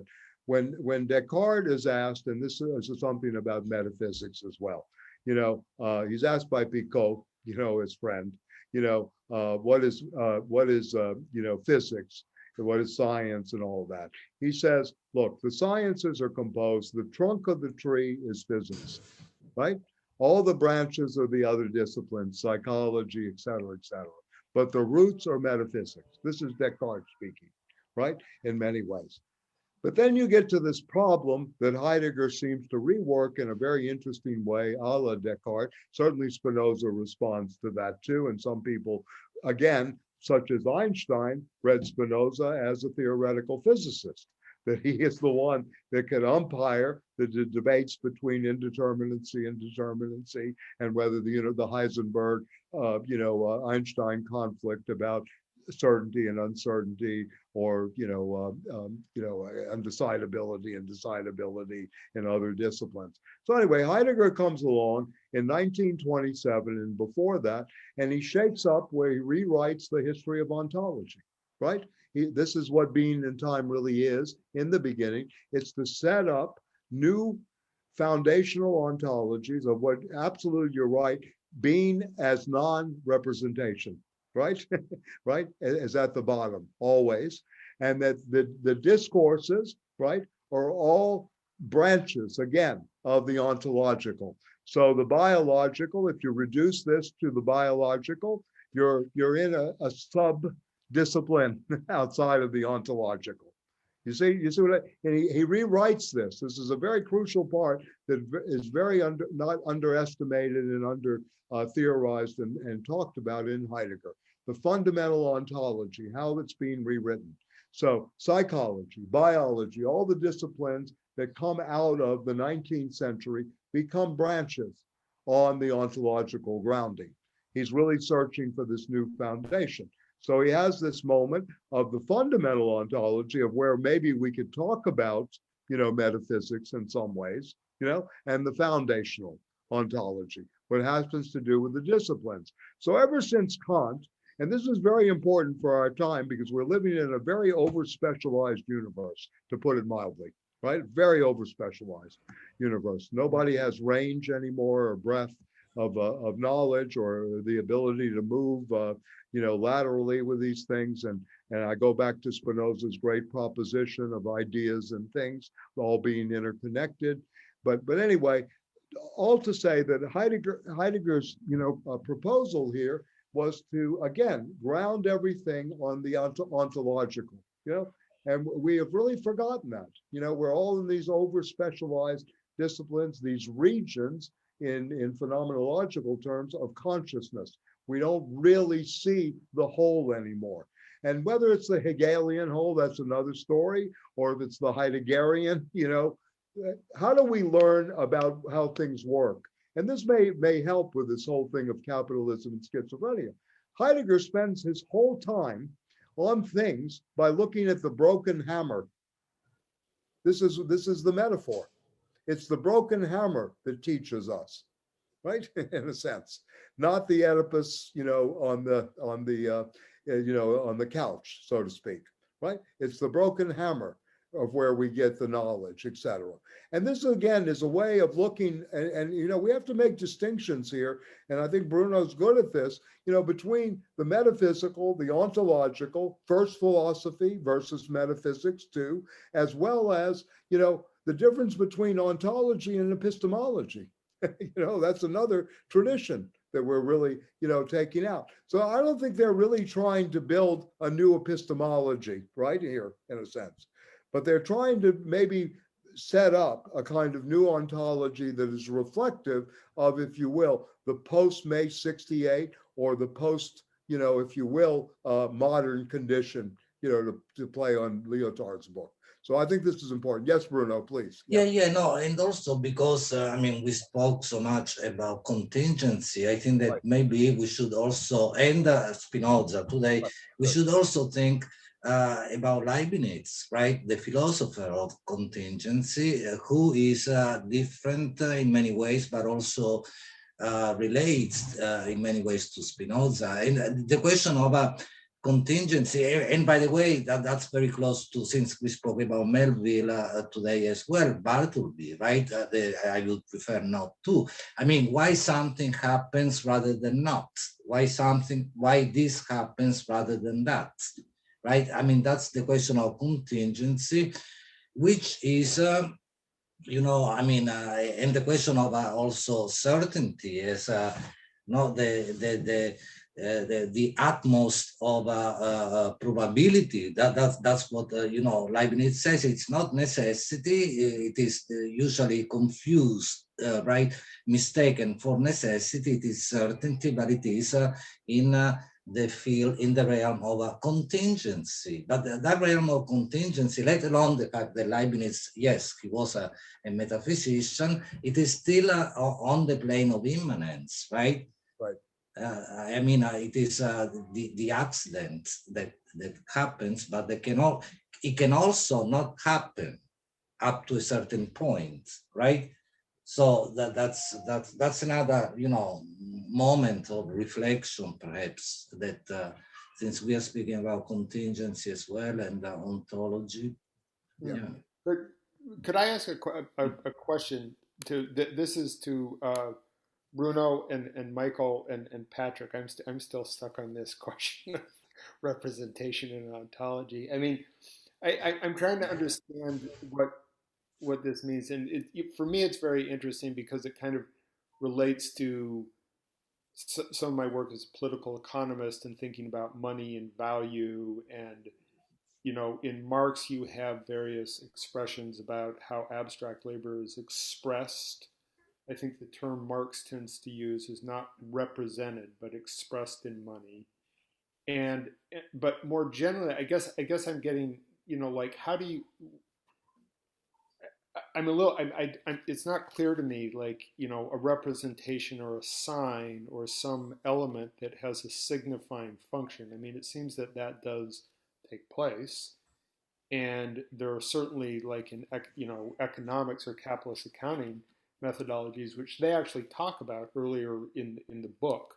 I mean, they talk about this economic theorist Bernard Schmidt, and they, you know, that they're actually talking about an inscribing process, that, you know, the socius and capital, you know, one aspect of it is this inscribing, this writing, this recording, and in some sense that is the recording that takes place at a very mundane level in the spreadsheet, right? That, you know, permeates every business operation and every state government in the world.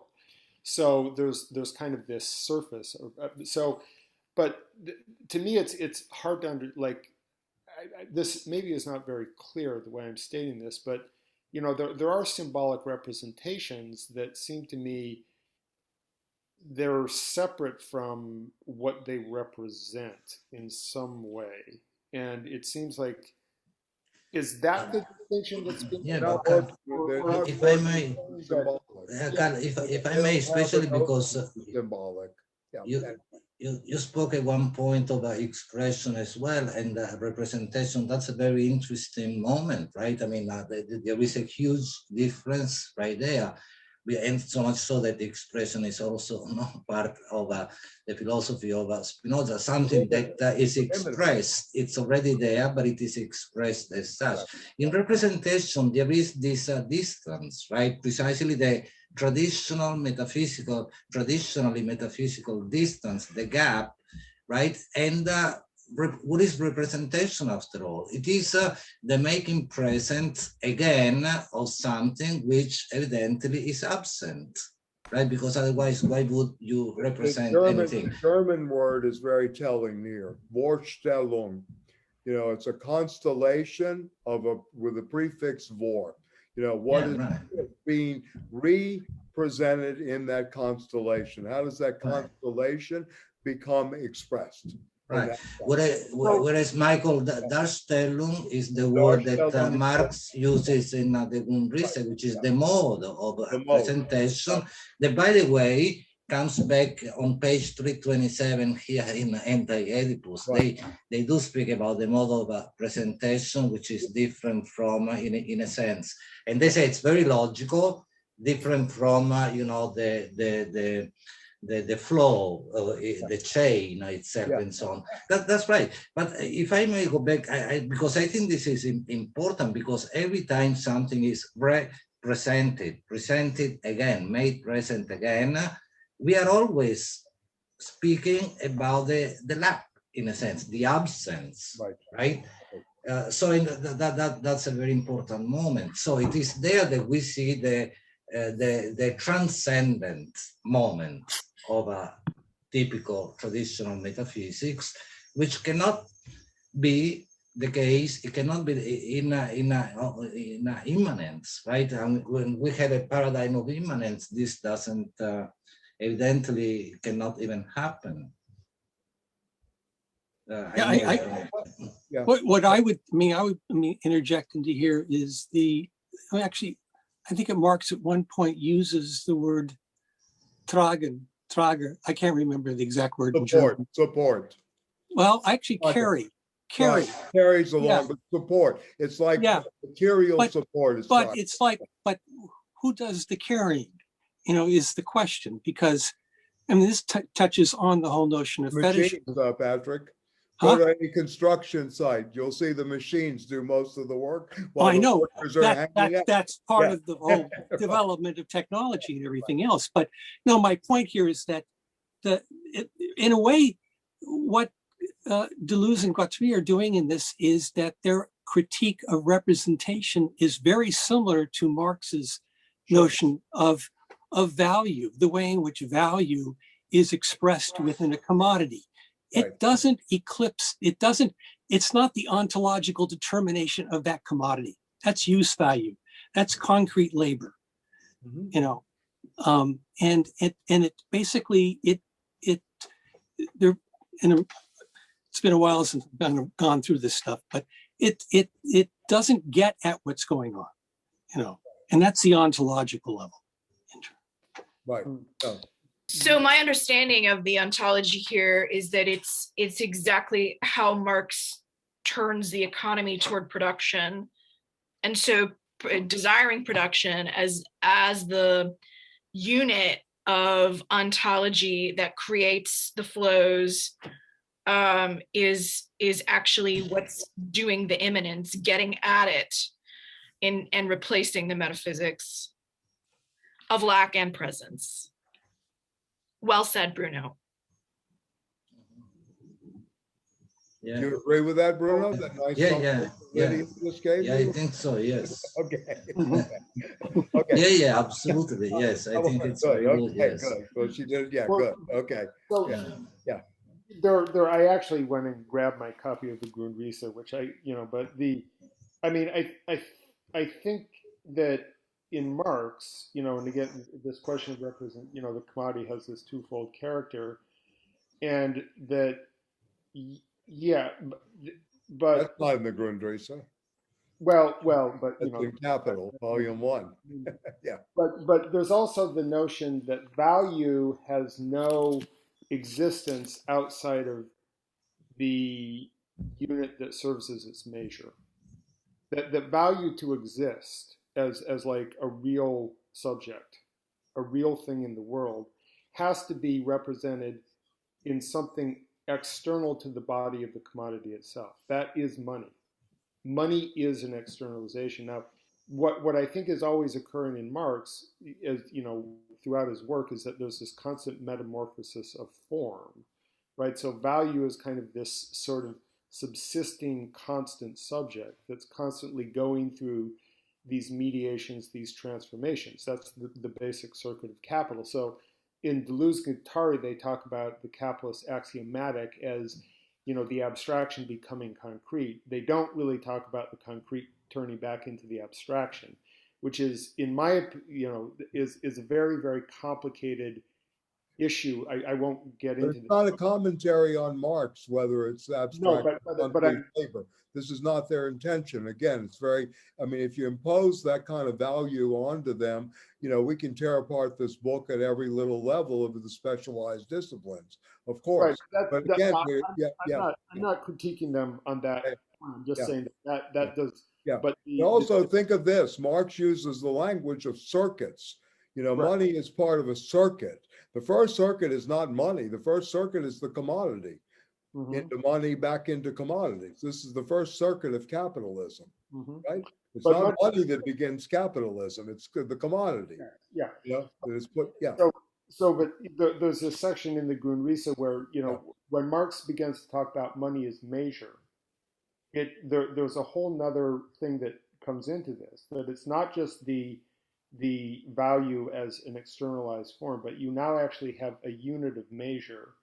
And that unit of measure does have a representative function in the sense that, it can be 5 or it can be 10, and that there's an idea that beneath that unit, which, is differentiated in terms of its amount, that there is actually something different being represented.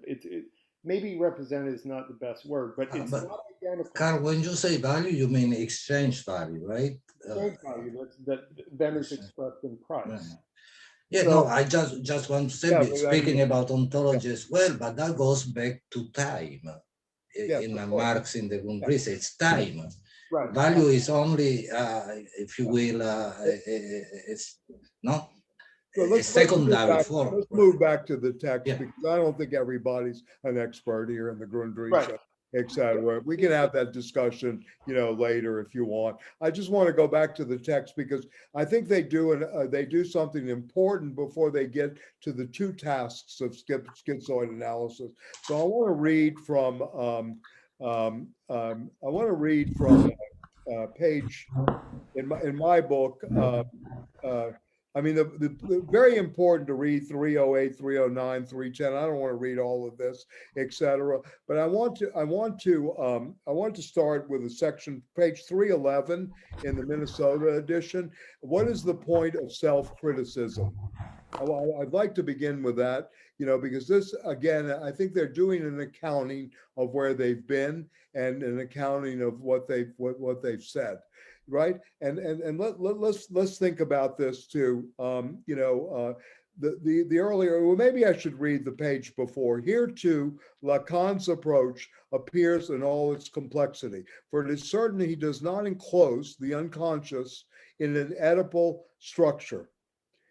Lacan, on the contrary, shows that Oedipus is imaginary. This is, for those of you that have a different edition, it's in the section. It's also important, but we don't have time to read all of this, but I'm sure you saw that, where they cite Althusser and the theater of production, et cetera, and producing desire. Anyway, this is about, before we get to the tasks of psychoanalysis and where Bruno wanted to go, it's about 10 pages from section 4, about 4 or 5 pages into section 3, or 5, in the section on the introduction to schizoid analysis. But I think this is important again.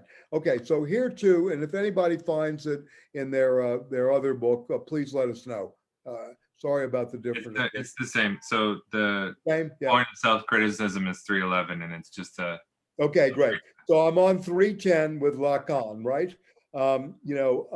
Here too, Lacan's, well, let me go up 2 sentences. The great other as the non-human sex gives way in representation to a signifier of the great other as an always missing term, the all too human sex, the phallus of molar castration. And we can, certainly go back to this critique of phallocentrism that many have leveled against, the Lacanian project, but also psychoanalysis in general. Okay, here too, Lacan's approach appears in all its complexity, for it is certain that he does not enclose the unconscious in an Oedipal structure. He shows, on the contrary, that Oedipus is imaginary, nothing but an image, a myth, that this or these images are produced by an Oedipalizing structure, that this structure acts only insofar as it reproduces the element of castration, which itself is not imaginary, but symbolic, right? There we have the 3 major planes of structuration, which correspond to the molar aggregates, excuse me. 1, Oedipus as the imaginary reterritorialization of private man, produced under the structural conditions of capitalism, inasmuch as capitalism reproduces and revives the archaism of the imperial symbol or the vanished despot. I don't know if Chris had left, but she talked about the Oedipus despotic signifier. Okay, all 3 are necessary precisely in order to lead Oedipus to the point of its self-critique. This task, undertaken by Lacan, is to lead Oedipus to such a point. Likewise, Elizabeth Roudinesco, who wrote a very good history of French psychoanalysis, taught at Columbia, by the way, has nearly clearly seen in Lacan the hypothesis of the unconscious as a language does not closet the unconscious in a linguistic structure. Very interesting, right? But leads linguistics to the point of its auto-critique by showing how the structural organization of signifiers still depends on a despotic great signifier acting as an archaism. What is this point of self-criticism? It is the point where the structure, beyond the images that fill it and the symbolic that conditions it within representation, reveals its reverse side as a positive principle of non-consistency that dissolves it. Where desire is shifted into the order of production, here's your marks, related to its molecular elements, and where it lacks nothing because it is defined as the natural and sensuous objective being, at the same time as the real is defined as the objective being of desire. For the unconscious of schizoid analysis, and I think this is crucial, is unaware of persons, aggregates, of laws, images, structures, and symbols. It is an orphan, right? It is an orphan, just as it is an anarchist and an atheist. It is not an orphan in the sense that the father's name would designate an absence, but in the sense that the unconscious reproduces itself wherever the names of history designate present intensities, the sea of proper names, or the Nietzschean thing that they mentioned earlier on, I am all the names in history, right? Yeah, this kind of libidinal intensity on the body of the earth. The unconscious is not figurative, since its figural is abstract. The figure skids. It is not structural, nor is it symbolic, for its reality is that of the real in its very production, in its very inorganization. It is not representative, but solely machinic and not productive. Destroy, destroy. The task of schizoanalysis goes by way of destruction, a whole scouring of the unconscious, a complete curtilage. Destroy Oedipus, the illusion of the ego, the puppet of the superego, guilt, the law, castration. It is not a matter of pious destruction such as those performed by psychoanalysis under the benevolent neutral eye of the analyst. For these are Hegelian style destructions. And I think this is important. Ways of conserving, they're speaking here of the Aufhebung, of course, the retention of something as you move higher in the spiraling dialectic. How is it that the celebrated neutrality in what psychoanalysis calls or dares to call the disappearance or the dissolution of the Oedipus complex does not make us burst into laughter? We are told that Oedipus is indispensable, that it is the source of every possible differentiation, that it saves us from the terrible non-differentiated mother. But this terrible mother, the Sphinx, interesting the way they read this. And by the way, you can see this in Pasolini's film, the actress Silvano Magnano, who plays Jocasta, her eyes and the way Pasolini understands this intuitively. He puts this in his film Oedipus Rex. Brilliant, brilliant representation, a deconstruction, very much like they're doing here of the Oedipus complex. It's a brilliant film. Have you seen it, David, or anybody seen it? A wonderful film. Yeah. Wonderful. Better than the Medea played by Maria Callas, but in my opinion, which I didn't think was so good. But anyway, okay. So, but this terrible mother, the Sphinx, is herself part of Oedipus. Her non-differentiation is merely the reverse of the exclusive differentiations created by Oedipus. She is herself created by Oedipus. Oedipus necessarily operates in the form of this double impasse. We are told that Oedipus in its turn must be overcome, and that this is achieved through castration, right? To understand the no, to understand the father's no, to understand lack and privation, right? Latency, right? Desexualization, and then of course sublimation. But what is castration if not still Oedipus to the nth power, now symbolic and therefore all the more virulent? And what is latency, this pure fable, if not the silence imposed on desiring machines so that Oedipus can develop, be fortified in us so that it can accumulate its poisonous sperm, they're not so Melvillian here, and gain the time necessary from propagating itself and for passing on to our future children, right? And what is the elimination of castration anxiety in its turn? Desexualization and sublimation, if not divine, and I like the way they use language, divine acceptance of an infinite resignation to bad conscience, which consists for the woman of the appeased wish for a penis, destined to be converted into a wish for a baby, and for a husband, and for the man in assuming his passive attitude. I know we've gone far beyond this, but remember, 72, and assuming his passive attitude and in subjecting himself to a father substitute. We are all the more extricated from Oedipus as we become a living example, an advertisement, a theorem in action, so as to attract our children to Oedipus. We have evolved in Oedipus, we have been structured in it, and under the neutral and benevolent eye of the substitute, we have long learned the song of castration, the lack of being that is life, the lack of being, not the affirmation or the yes to being, as in the Nietzschean and Spinoza sense. Yes, it is through castration, / that we gain access to desire, right? When one calls the disappearances Oedipus, as Oedipus becomes an idea, only the idea can inject the venom. And this is very creative in my opinion. Oedipus has to become an idea so that it sprouts each time a new set of arms and legs, lips and mustache. In tracing back the memory deaths, your ego becomes a sort of mineral theorem, which constantly proves the futility of living. We have been triangulized in Oedipus and will triangulate it in turn, from the family to the couple, from the couple to the family. In actuality, the benevolent neutrality of the animalist is very limited. It ceases the instant one stops responding, daddy, mommy.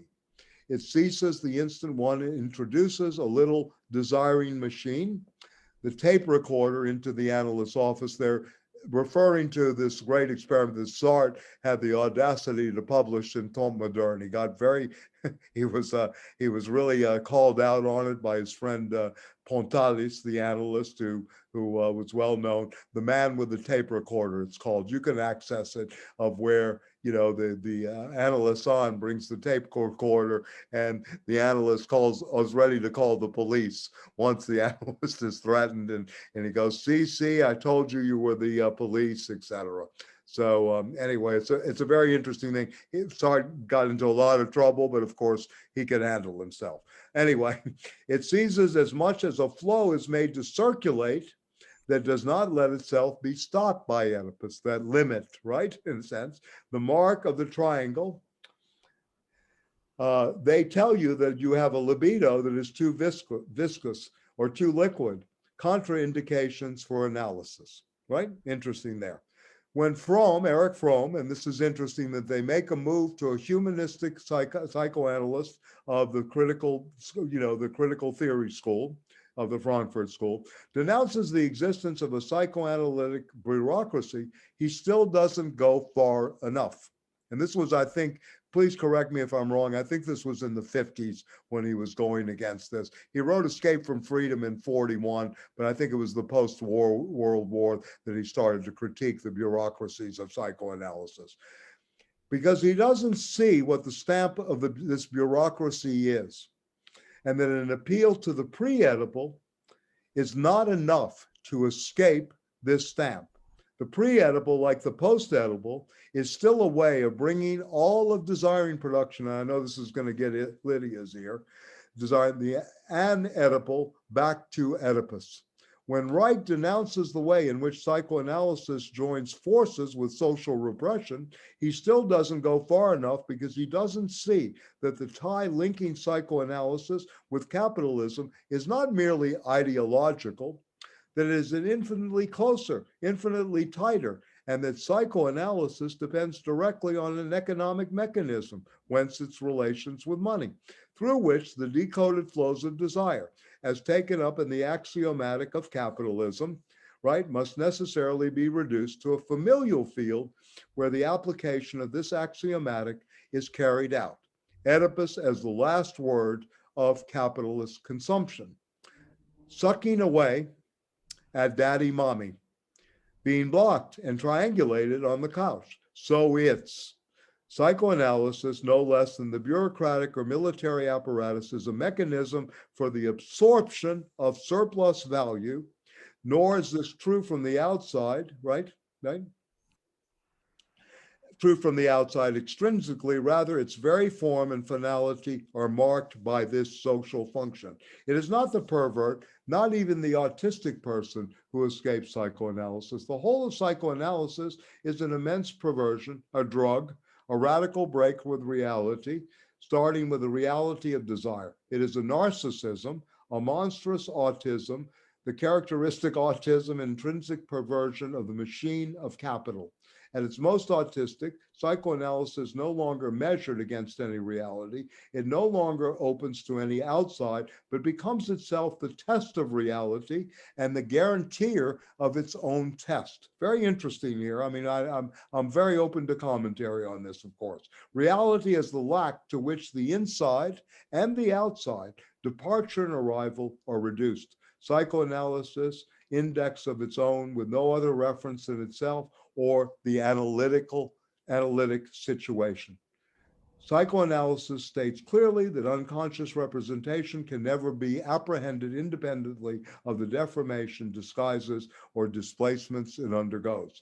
Unconscious representation therefore comprises, essentially by virtue of its own law, a represented that is displaced in relation to an agency in a constant state of displacement. But from this, two unwarranted conclusions are drawn: that this agency can be discovered by way of the displaced represented, and this precisely because this agency belongs to representation as a non-represented representative, or as a lack that juts out into the overfull of a representation, right?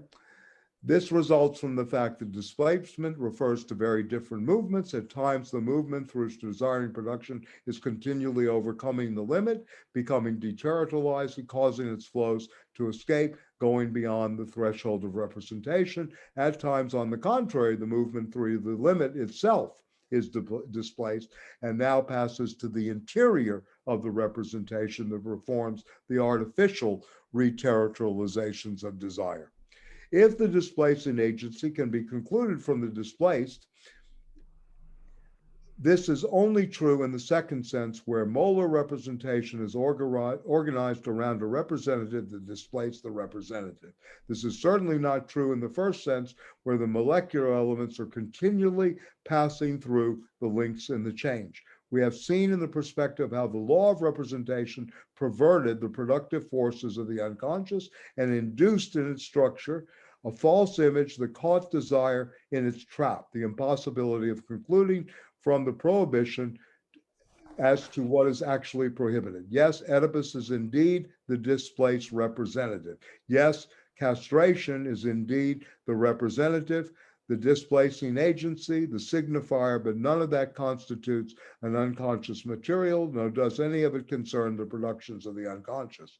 Oedipus, castration, the signifier, etc., exist at the crossroads, and then you like this, Bruno, two operations of capture. One where oppressive social production becomes replaced by beliefs, the other where repressed desiring production finds itself replaced by representations. To be sure, it is not psychoanalysis that makes us believe.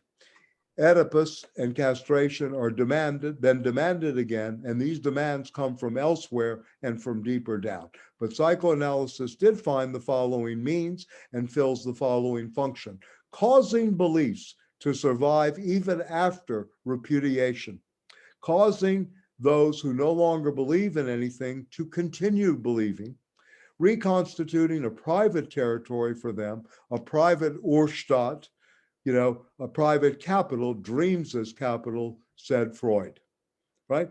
This is why inversely, and this is where they want to go, and I think this is very important to see the gestures that they are making towards this moment. Inversely, schizoanalysis must devote itself with all its strength to the necessary destructions, destroying beliefs and representation and theatrical scenes. So this is part of the project, against the Hegelian, Aufhebung, where we're going to retain part of it and move with it. Again, they want a break, a complete break, a rupture. Destroying beliefs and representation theatrical, and when engaged in the task, no activity will be too malevolent, causing Oedipus and castration to explode, brutally intervening each time the subject strikes up the song of myth or intones tragic lines, carrying him back to the factory. As Charles says, and this is from Proust, right? A lot we care about your grandmother, you little shit. Oedipus and castration are no more than reactional formation, resistances, blockages, and armorings, whereas destruction cannot come fast enough. Reich intuits a fundamental principle of schizoanalysis when he says that the destruction of resistance must not wait upon the discovery of the material, but the reason for this is even more radical than he thought. There's no unconscious material, so that schizoanalysis has nothing to interpret. There are only resistances, right? And then machines desiring machines. Oedipus is a resistance. If we have been able to speak of the intrinsically perverted nature of psychoanalysis, this is due to the fact that perversion in general is the artificial, they emphasize, reterritorialization of the flows of desire, whose machines, on the contrary, are indices of territorialized production. Again, the psychoanalyst reterritorializes on the couch in the representation of Oedipus and castration. Schizoanalysis, on the contrary, must disengage the deterritorialized flows of desire in the molecular elements of desiring production. We should again call to mind the practical rule laid down by Leclerc, Feiler, and Lacan, the role of the right to nonsense as well as to the absence of a link. You will not have reached the ultimate and irreducible terms of the unconscious so long as you had to resort or restore a link between two elements. So I'll leave it at that. I don't want to go on, but this is, I think, again, a very important transition to the two tasks of schizoid analysis. So Bruno, you had your hand up. I didn't mean to, not recognize you. No, it's okay.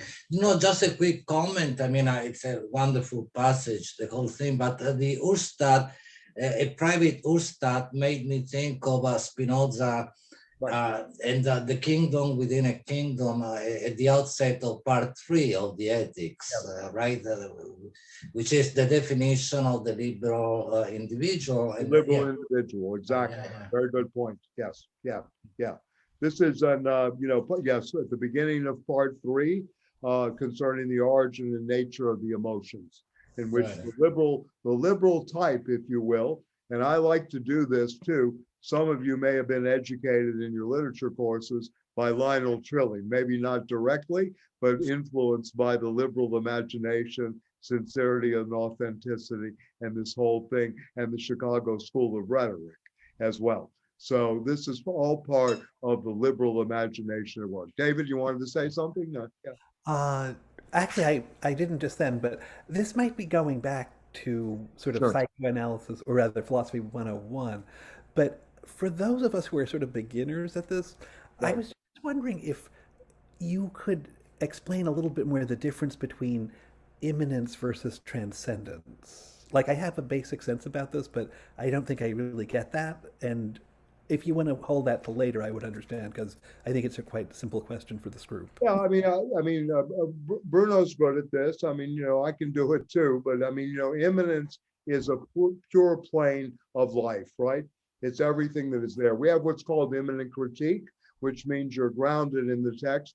Immanent reading of texts, again, would be a way of where you work from the interior to the out.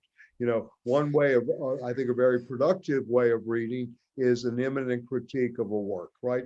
That you're bringing a certain kind of prejudice, but you're working from it through its inside instead of imposing from its outside in some ways. But yeah, Bruno, why don't you, and then I mean, that's right. What you say is right. Simple. Yeah, go ahead. Yeah. I mean, one way of looking at this, which is right, a very clear-cut distinction, right? I mean, transcendence, trans, and then go over and beyond, and that's the typical paradigm that we find in Plato, or like the philosophy coming from Plato, criticized by Nietzsche, and for Nietzsche to the Judeo-Christian tradition, and that's why the two traditions got along very well together once they met, right?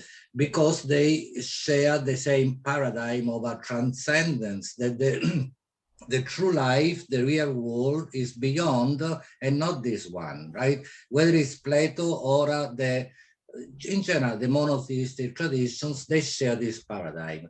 Immanence means that everything remains within, so to speak.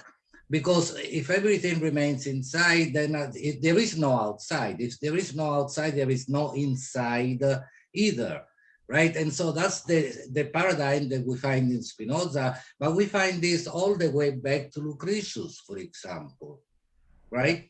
Who gets his philosophy from Epicurus and the pre-Socratic tradition. So everything is what it is, but including of what could be. David, since you're reading Derrida, the outside is the inside. The inside is the outside. If you know right. Grammatology, the crossing, if you will, under erasure, is an attempt, right, to break down that dichotomy, if you will, or that separateness between immanence and transcendence. Right. One of the best definitions of transcendence is Heidegger. Transcendence, the transcendent is the pure and the simple, right? In some ways, right? This is very interesting. And what Bruno says, the going beyond, Right, right. And there is this... pure under erasure, much like the phenomenological epoche, but the under erasure became this proposition that played out in postmodern thinking. There is nothing outside the text, right? I don't know if you remember this, right? There's nothing on the outside. The dedans and the dehors in the French, right? Nothing outside the text, right? That both within and that. But the attempt through this, really in the Derridian enterprise, I know we're not doing him, but it's interesting because that's where the destruction of metaphysics is to take place in this procedure, even though we have not gotten beyond metaphysics. I agree with Bruno. We're still working through it. This is part of the problem that we have to get to this plane of immanence. To me, that is the philosophical project based on what we're reading here and what we're talking about with Spinoza and Nietzsche, and certainly Marx. Yeah.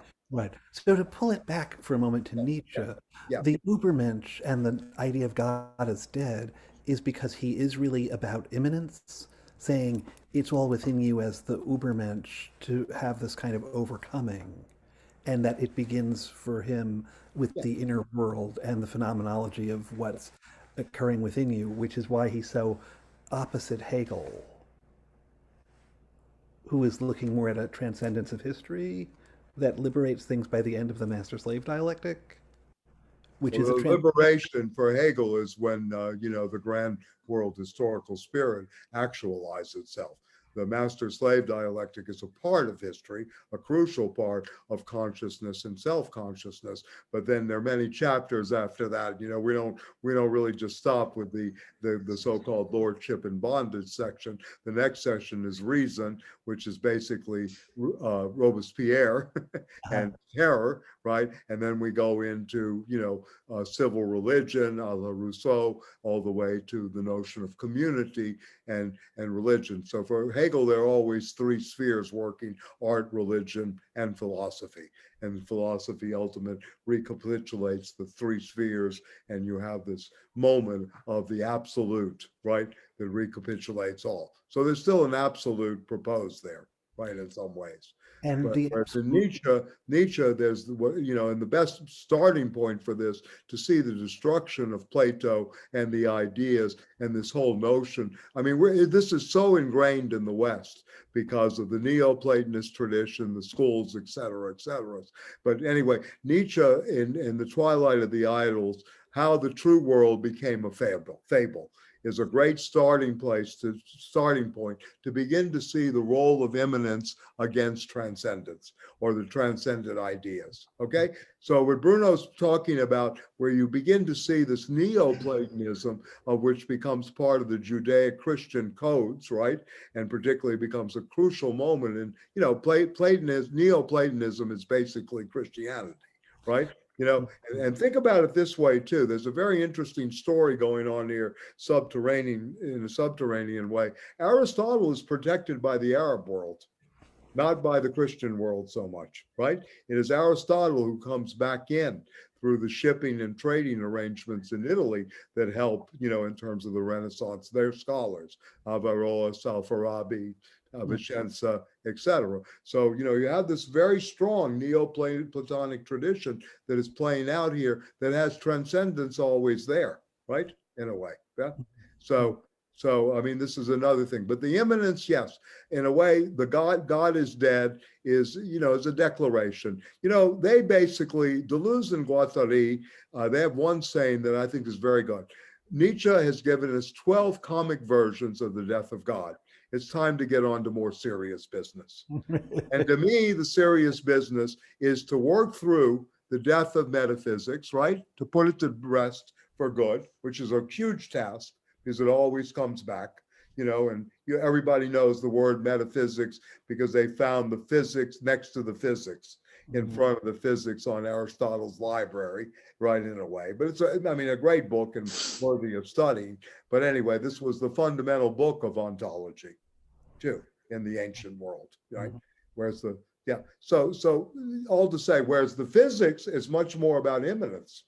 You could do something interesting on this, going back to the Aristotelian tradition, between the physics, of which Heidegger studies very actively, especially the fourth book on time and place, and then relate that back to the metaphysics, which Heidegger also reads and makes commentary on from the thing. Yes, Josefa, please. Yeah. Sorry. Yeah. I don't know if you, Kojin Karatani, this Japanese philosopher. Yeah, I know him. Yeah. Okay, he Smokes also a lot. Chain smokes. Yeah, very good. He kind of, I'm not sure if he's talking about the same thing, but I think it seems like it. He says that the Western philosophy, what we now call Western philosophy, as in the Bible, for instance, you have this this kind of God makes everything, like God creates man, let's say, in Genesis, right? Right. So he says that there's this notion that things are made. So as opposed to another notion, which is like where you have things grow out of, which is I think he calls, let's see, what does he call? I forgot. But for instance, like a fruit grows out of a tree. Emanation. What? Emanation.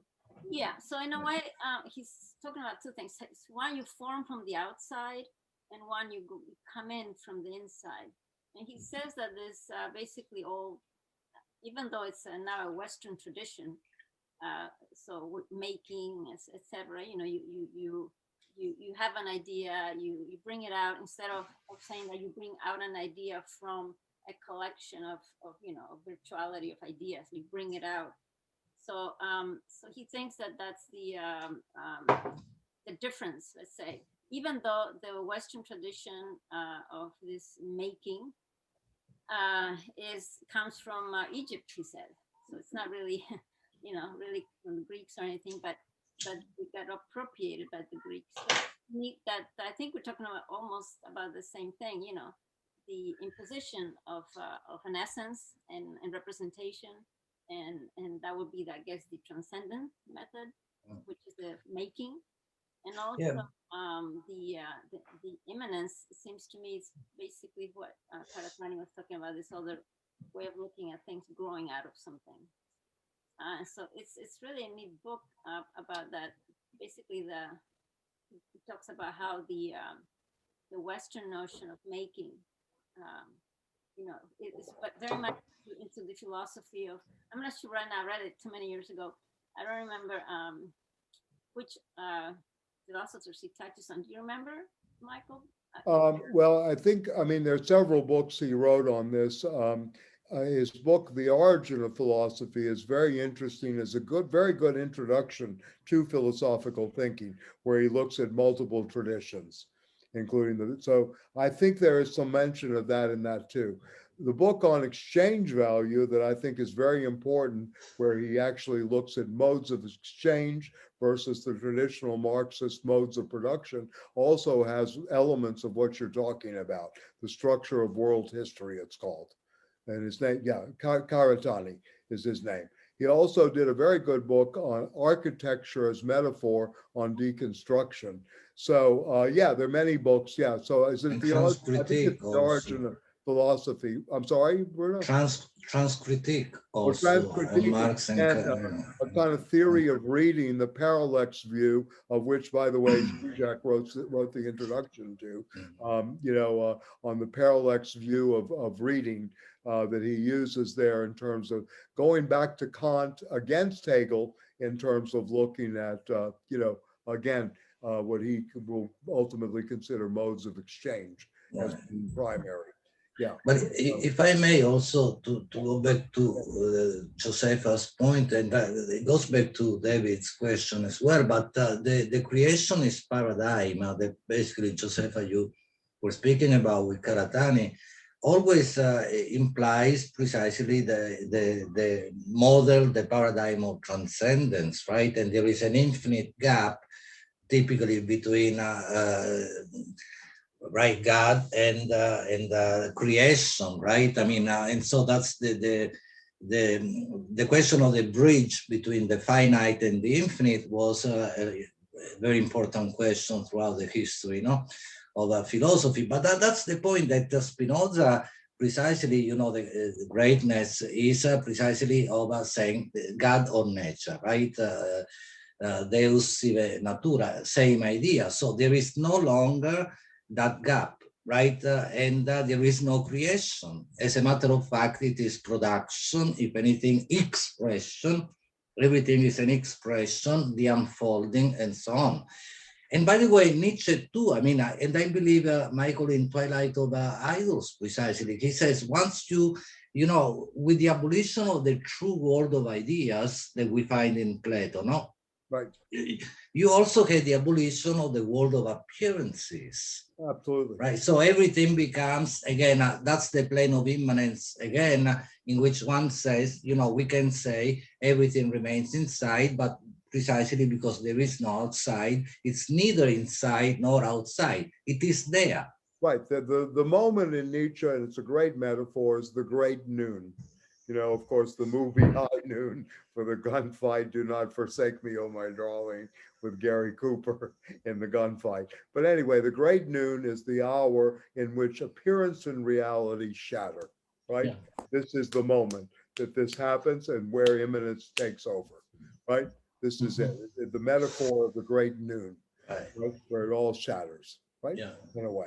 And I think what they're trying to do here, going back to the text, right, if you will, there's no outside the text, but anyway, going back to the text for a second, is that they're trying again to destroy all these, quote, if you could title this chapter, Twilight of an Illusion, if you will.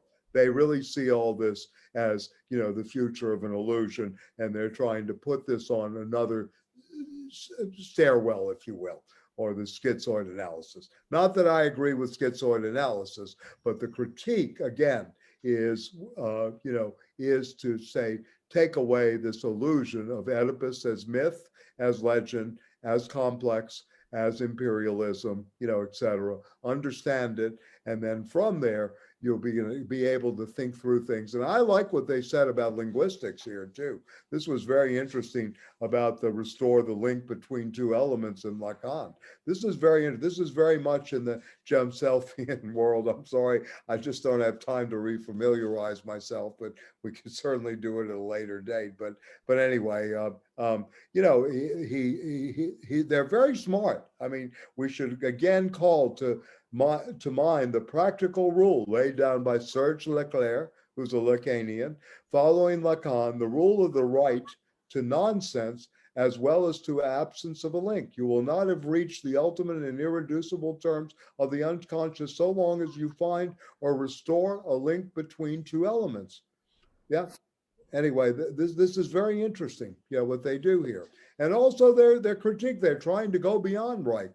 Reich was the only one of the early movement. I mean, look, Freud established free clinics in Berlin. There was a lot of social, movements around psychoanalysis. It was an incredibly liberatory moment in the history of Western thought, no question about it, when it came into being in its first 20, 30 years. There's so many people, Edith Jacobson, who was a Marxist, who worked up in the Bronx and Montefiore. Many of these people were very left, of course, Fenichel,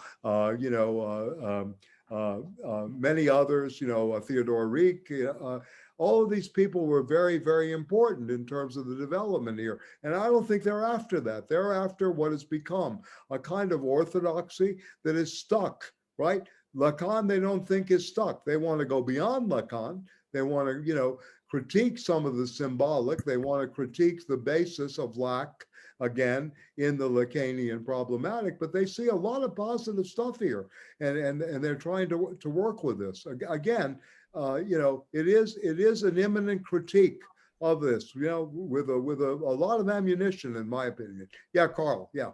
Oh, so I had two questions. Yeah. So one is to you, Michael. So when you say you don't agree with schizoanalysis, or I don't know. I mean, there are parts that I agree with, and right, yeah. I would be like, I would be interested in hearing like. Okay, so let's save that for next week because we'll be reading the two tasks. Okay. Right? Is that fair? I mean, that will be ingrained in the two tasks, right?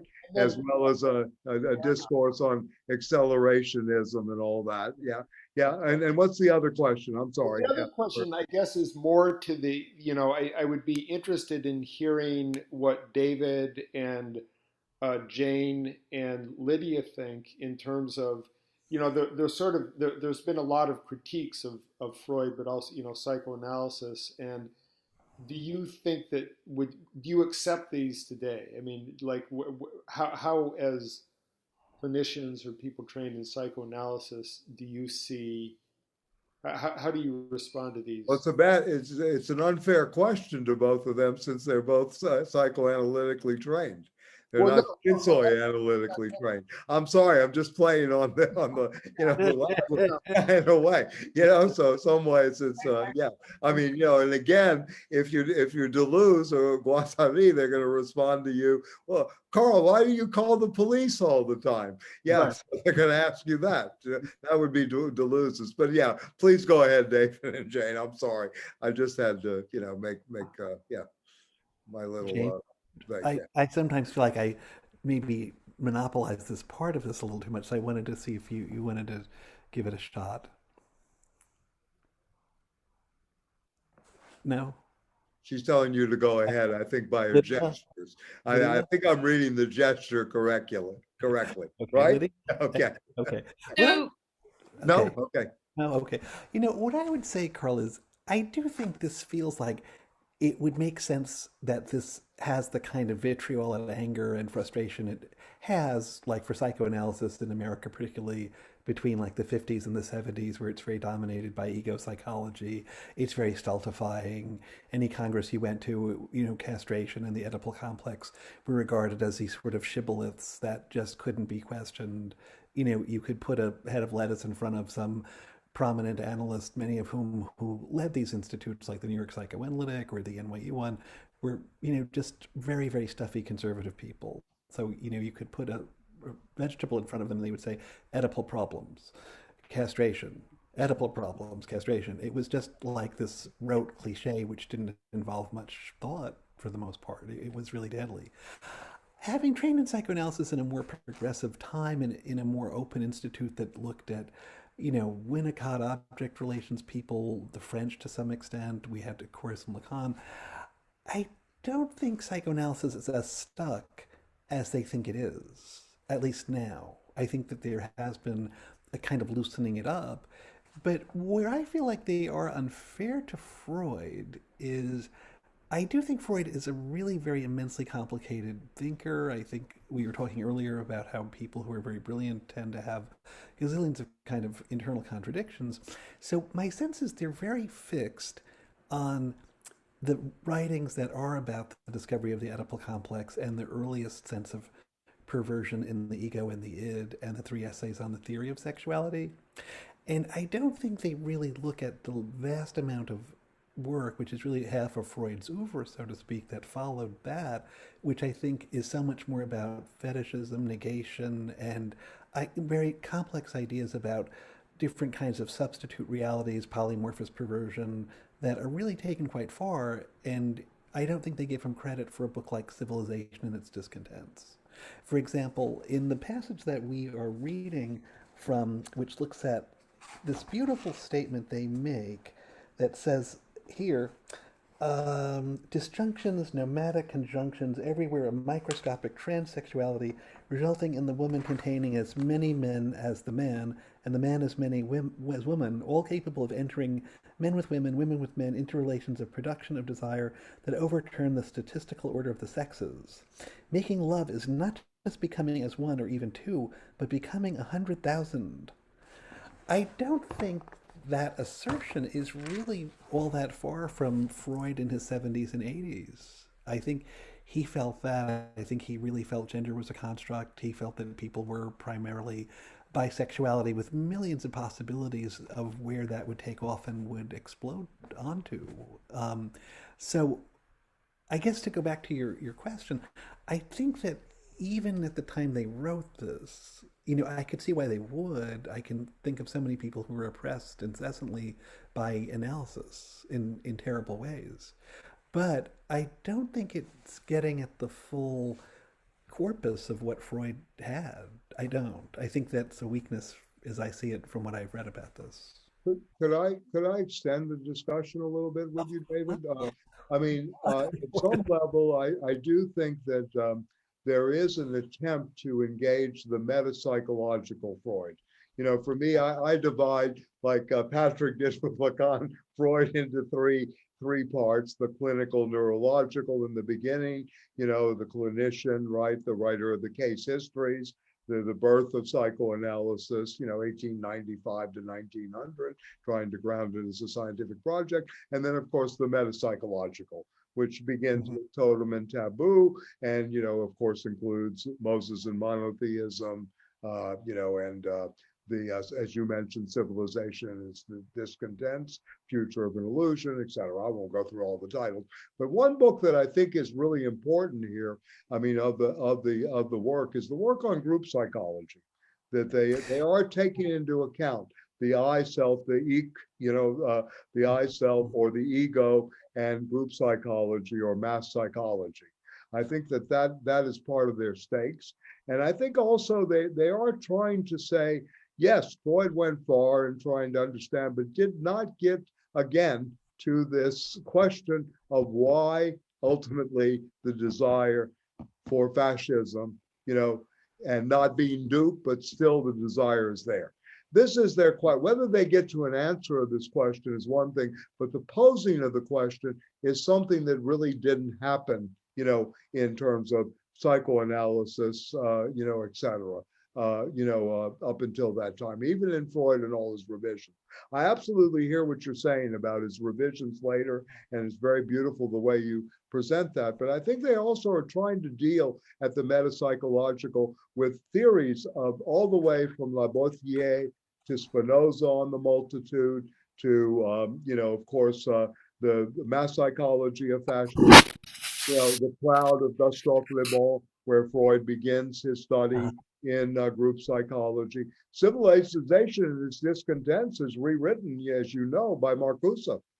Eros and Civilization is a response in 1955 to Freud's, what Marcuse considered pessimism, a realistic pessimism, but a pessimism ultimately. I mean, and again, I think this is, So I'm just trying to extend the discourse a little bit. So I think it's a mistake to read this text as a critique of anything. This is not about taking an external view and making recommendations. This is about jumping into the energy, the positionality, the desiring production of an author, of a text, and exploding it from within in its paranoiac compositions, in its contradictions, to dwell with it. And every text, it does the same thing. It amplifies and it mocks. It performs a kind of mimesis that is making fun of the questions and making fun of the external criticizers. It's redoing philosophy from an inside unconscious amplification. So there's no outside to these critiques against Freud, against Lacan, or because they're obviously schizophrenic about following this one this way and then following this one that way in opposition to the previous way they went. It's all about that. So there is no argument to this text. And what's more, my firm belief is that this whole project came about because of an exposure to the first edition of a collected works that was not available in French of Freud. So I believe that this was the two of them sitting down in the office at the asylum with a translation with Strachey in English, because none of the earlier Freud was available at that time in the French translation. The French translation was actually produced in a way to support a post-Freudian view in Lacan, and it's not a complete work. It's about this thick. So my view is that they were discovering Freud for the first time, and that passion exploded the universe of reading backwards and laterally the unconscious in philosophy, the bodily unconscious in philosophy. Lydia, in that way of the bodily unconscious, when they say every attempt to determine the non-human nature of sex, for example, the great other in Lacan, while conserving myth and castration is defeated from the start, what's your take on what they mean by non-human sex? I tried to say this before, is that this whole tradition of life force that has this great German tradition and that helps to give rise of Freud's own theories, that libido is desiring production. That's a translation. Desiring production is a translation of libido. In my view, these are not neologisms, they are new translations of Freudian concepts. I tried to express this on like week 1 or 2. Yeah, I remember actually last week you said something very helpful about like the kind of history of German philosophy before this as containing a certain kind of negativity in a particular way about Thanatos. But any particular thoughts, Michael, Bruno, the group, about the non-human nature of sex? is it to say, like, I'm just hung up on that line in a way that says, do they mean that sex is sort of not human because it's more primal and devilish and it's just an animalistic bodily thing? So the machinic in the human, the machinic is this force that is in the human and in everything else too, right? The machinic is this desiring flow, very right? perverted here and think about this, about non-human. I mean, what about, copulation with animals, et cetera, the use of plant, all of these things, I think they're going towards too.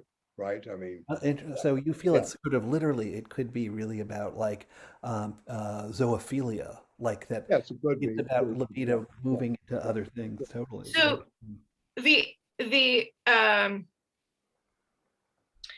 have varying degrees of view. I have varying perspectives on the body without organs and what that means. In one sense, I think it means the phallus, which is a non-body. And sometimes I think it's the ego, which is actually, I think, the most Freudian version of this, is a sense of the body without any interior complication, is another way that Freud expresses the ego. The body without organs could be actually that sort of lifeless representation, if you will. But also it could be a kind of non-phallic sexuality, or deterritorialized, in that its attachments are not anatomically given, if you will, is the way I would say, what respond to Michael's view of sexuality exploded. But it seems to me that those ways of giving alternative shapes and surfaces to the anatomy of sexuality is part of a revitalization of human sexuality through the naturalization of this non-human, machinic, impersonal fact about sex energy. Right. Lydia, if you think about people like, say, Judith Kastenberg, who wrote a lot about the little girl having a different trajectory developmentally than the little boy, because for the boy there was more of a concrete signifier in their body morphology of the penis, and that the little girl, in having a vagina, was wrestling with a more complex task developmentally of grasping internal space and what it might mean to have a uterus and the potential for children. Would you see that as kind of reductionistic in the way Deleuze and Guattari think, in that when they say, there are all of these multiple genders, the little boy too, while not concretely having a vagina and the potential for pregnancy, at least not in the world as we now have it, is still contemplating a myriad possibility of potential body morphologies and fantasy. So I don't find gender distinction in their version of this sexuality. I don't actually find that Freudian dimension, and I'm so grateful for that. And in fact, because the pre-Oedipal, I'm just going to say Cora. So there's, I think, so much Kristeva available in this because of the emphasis on pre-genital sexuality, in a sense, so pre-genital stage sexuality. And so all of that freedom comes from there being fluid objects in interior and exterior senses. So this great anarchy of the flows is also joined by Lacan as the very earliest stage of life. So I feel a lot of that is actually taking gender out of it, and in that sense, they could be directly influenced by feminists that we have not explored. I hear in this methodology a lot of a rigori, and I think that Kristeva is actually here. And in fact, her major text was published in France in 77 or 78 first, although it didn't hit here until the 80s. And I think it's possible that there could have been some influence or contact. Mm-hmm. Thank You you. mean, yeah, I mean, but this was published 72. Yes. So speaking to Desire and Language, or her book on the Poetic language. Revolution in Poetic Language. Yeah, yeah, okay, yeah. Yeah. I think they're actually I think they're trying to be feminist. I mean, I don't want to say it like that, but I think there's a lot of feminist ground here. Yeah, I mean, there's a lot of militant lesbianism too. There's Monique Wittig, the whole guerrilla feminist, lesbian warriors in France too. That's played out here. You can kind of see the motion as well that are happening. Yeah. I mean, again, yeah, no, very well done. Patrick, you had your hand up. Thank you, Lydia. That was great. Lydia, really, thank you. And Lydia, I want to mention there's a great philosophical book on the Cora by John Sallis. I don't know if you know it, but so my dissertation is on the Cora. Yes, but you should look at John Sallis's work. Yes, I know that book, Michael. You know it, on the Timaeus. Yeah. Okay. He's an old friend. Yeah. Okay. Good. Okay. Yeah. It's just a footnote. There was a book published by a woman, Chasuge Schmirgel and Schlumberger in France. Creativity and Perversion. I can't remember what it's basically. Bella Grundenberger. Yeah. Yeah. And it's basically written against this book. It is. But they also published another book about the ego ideal, which actually was very influential for Christopher Lasch's work. But just a footnote. Anyway. Yeah, that's okay. Not my favorite, to be honest. I know, not my favorite either. Yeah. But very influential on the left in the 70s. In a turn to the right. One part of the left. Yeah, one part of the left. Not the Reichian left or the everyday left. No, it wasn't that part. So, yeah. Yeah, no, good. I mean, the Culture of Narcissism is the book that Patrick is referring to by Lasch that took the country, the New York Review of Books crowd, so to speak, yeah, with all due respect to anybody that lives there, the Upper West Side intellectual class that likes to go to Zabars or used to go to Griffon Books, and yeah, anyway, I'm playing, but anyway, yeah. So yeah, I mean, I think this is interesting in a sense because again, this is something that we could really talk about in a very open-ended way. Is there really a dismissal of the later Freud? Or is there some kind of critique that's going on? I mean, I agree with Lydia that this is an experimental book. It's highly creative. It's not really intended as a long logical argument. To go back of the notion that Bruno's not on the camera right now, he's probably having a cigarette. But anyway, the notion of the zigzag, that happens throughout this. It's like moving the knight on the chessboard. And I want to say this too about them. They are really not into state theory or the state at all. This is one of the reasons. The zigzag is in Achille Mbembe. Yeah. Well, Nembe uses it, but I think there's. Yeah, very much. Yeah. So the only way to survive is by living in zigzags. I like this. And actually, I just quote that, but he has a reference to Nietzsche when he does he says that. Yeah. Exactly. So the zigzag is important here too. And I want to mention this later on. When they go to Mill Plateau, there's a very interesting section on chess as a game of state, because it has semiotic function. And then they look at this in relation to Go, the Oriental game of capture, Atari. And it's very interesting the way they look at this in terms of guerrilla warfare versus traditional warfare. So this also feeds the war machine. So I don't want us to get too turned off because I don't really, again, like I said, it's both in compensation to Freud and compensation to Lacan. At the same time, it's zigzagging in and out and with a critique. But there's some powerful stuff here in terms of understanding not only movements, but the war machine itself. Yes, David, please. Yeah. Well, this was just an observation I'd had, and I'm curious what you might think, Michael, for the rest of the group. But one of the things in terms of perversion that Freud does go far with is the idea of primal scene perversion. Yes. You know, that classic moment where you see your parents stepping and the door is sort of opened and you realize, oh my God, the gods made love and you're this puny little thing, whatever your gender is, and you're excluded from that and you're traumatized forever. You got to get on the couch then.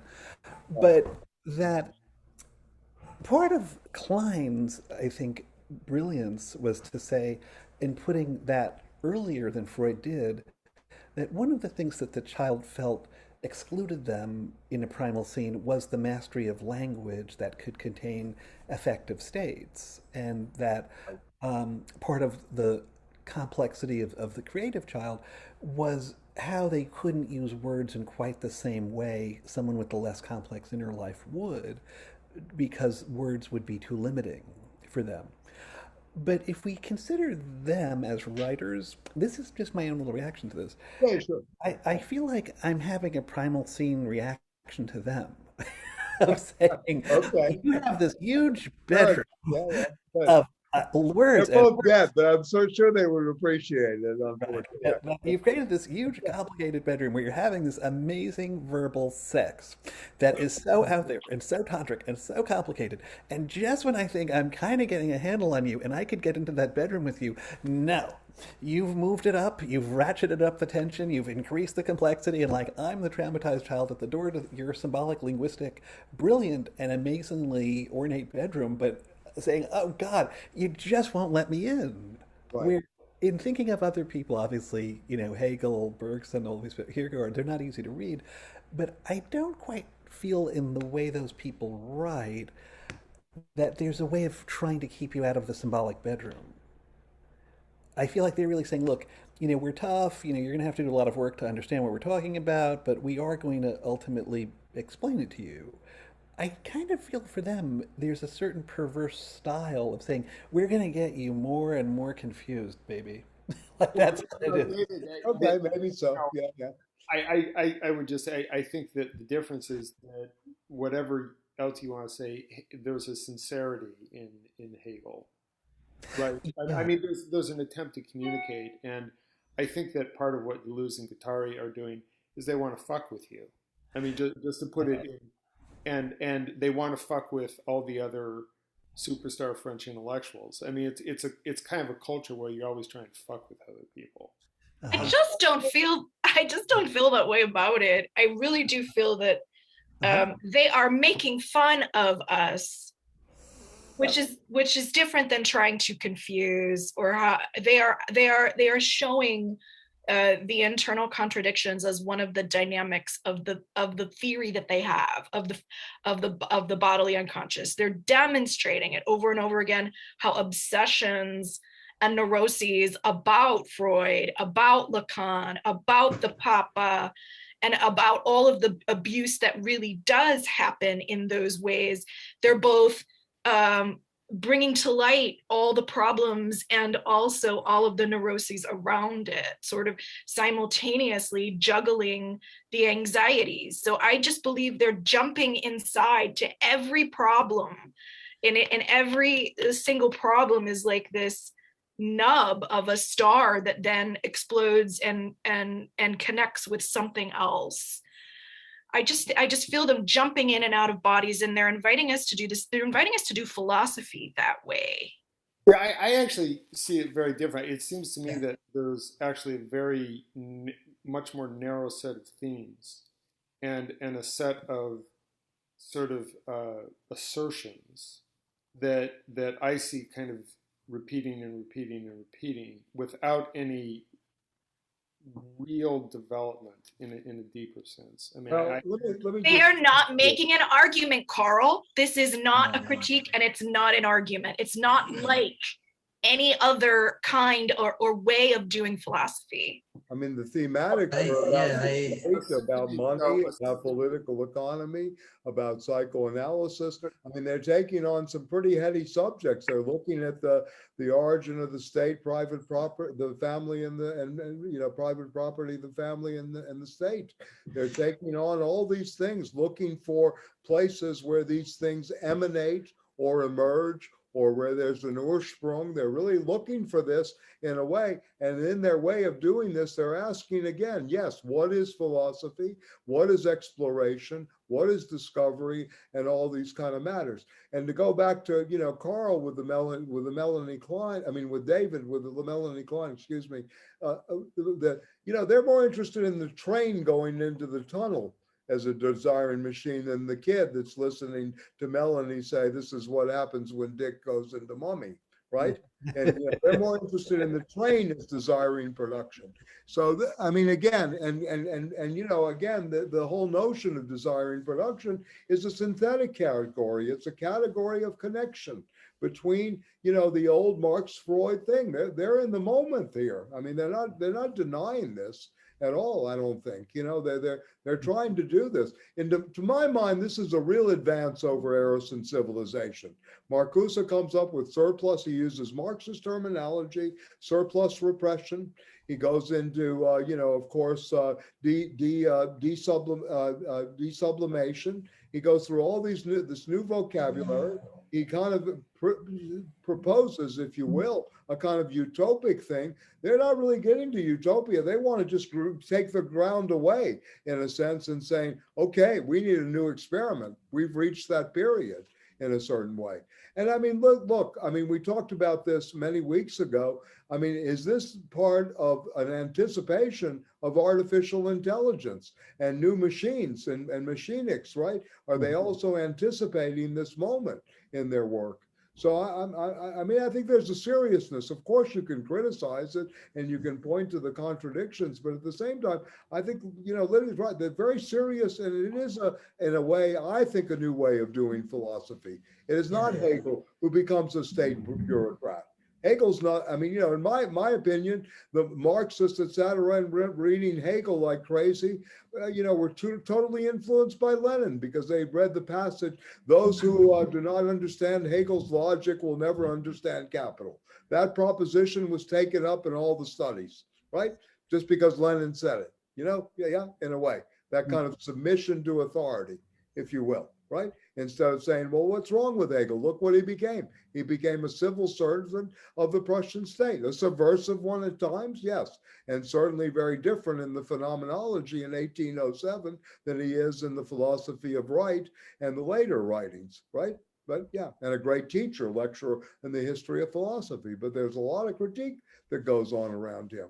So I think again, I won't use this stupid word, it's complicated, but I think the complexity is really there here, right? I don't think they're just, fighting it out. I agree that it's about superstars in France. They go for each other's throat, but at the same time, they do so in a way that is with rigor. They don't just do it, in terms of, ad hominem or something like that. Yeah, please, Bruno. And I agree. No, I think Lydia said that they make us do philosophy, which is actually seems to be the case. Tonight there were so many schizists even here, right? Yes, a lot of schizists, yeah. Right. So, and that's already a form of production. And I mean it in a serious way now, but it is true. It is a new way of thinking that they proposing, perhaps. What I would say is, bracketing the question of whether they're making an argument, I would agree that they're not making an argument in the sense analytic philosophy does or Marx does in in that sense. But I think another way of what I find very problematic about the book is if we think I read it politically. That's sort of where I come from. That political questions and the questions of forms of life and practice to me are ultimately far more important than philosophical questions. I'm not saying philosophy is not important, but to me it's about politics and it's about practice. And it's not clear to me, like we can say that they're doing philosophy, they're sort of presenting a way of being or a way of doing philosophy, but it's still not clear to me where this really comes down in terms let me respond to what you're saying, Carl. of a political practice. Like there are families, there are states. And I think that to just dismiss, well, they're not trying to make an argument about the state, but they're critiquing the state. There's a critique. This is a critique. It's an imminent critique from within traditions of psychoanalysis and psychoanalytically informed, deformed approaches. And Yes. so, you know, they're not, that's not their project. They want us to embody this distress and this possibility from within, from within this set of texts. I think the primary text is Freud's. And I think that I can identify that chapter by chapter and go through and watch them retranslate. I believe I can do that. So I think it was a wake-up call to philosophers more. I think it was addressed to a philosophical audience more than to a psychoanalytic audience. Perhaps, but I think that I don't know as much about Deleuze, but I think that Guattari had certain political commitments. I think Guattari was traumatized in his analysis with Lacan. I think Lacan was abusive, a bully and a tyrant, and also I think Lacan actually is the Oedipus that's at the center. And the grandfather, Freud, is actually a rescuer of the grandchildren of Guattari's generation against the abuser Lacan, and while appreciating and inheriting all that Lacan has. That's my actual view of the family dynamic of the story. Right. But they would, Lydia, they would come back to you, and I really appreciate you saying that, and I agree with you at a lot of levels. But of course, they would come back and say, we're still trapped within holy familialism. I don't believe they would say that, because I don't. With the family romance, right? So Michael, you still believe in the critique. You still believe that they are standing outside of a text and looking in and critiquing, and I do not believe that.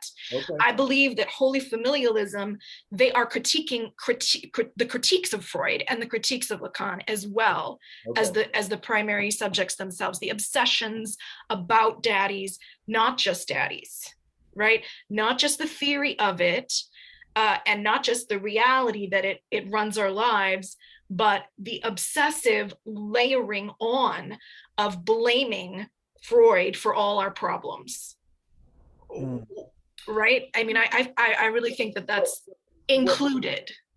But Lydia, I think where I'm not hearing the political critique, because I think this book is also a political critique, and I think it is an attempt to explore the possibility of different forms of life and a different form of politics.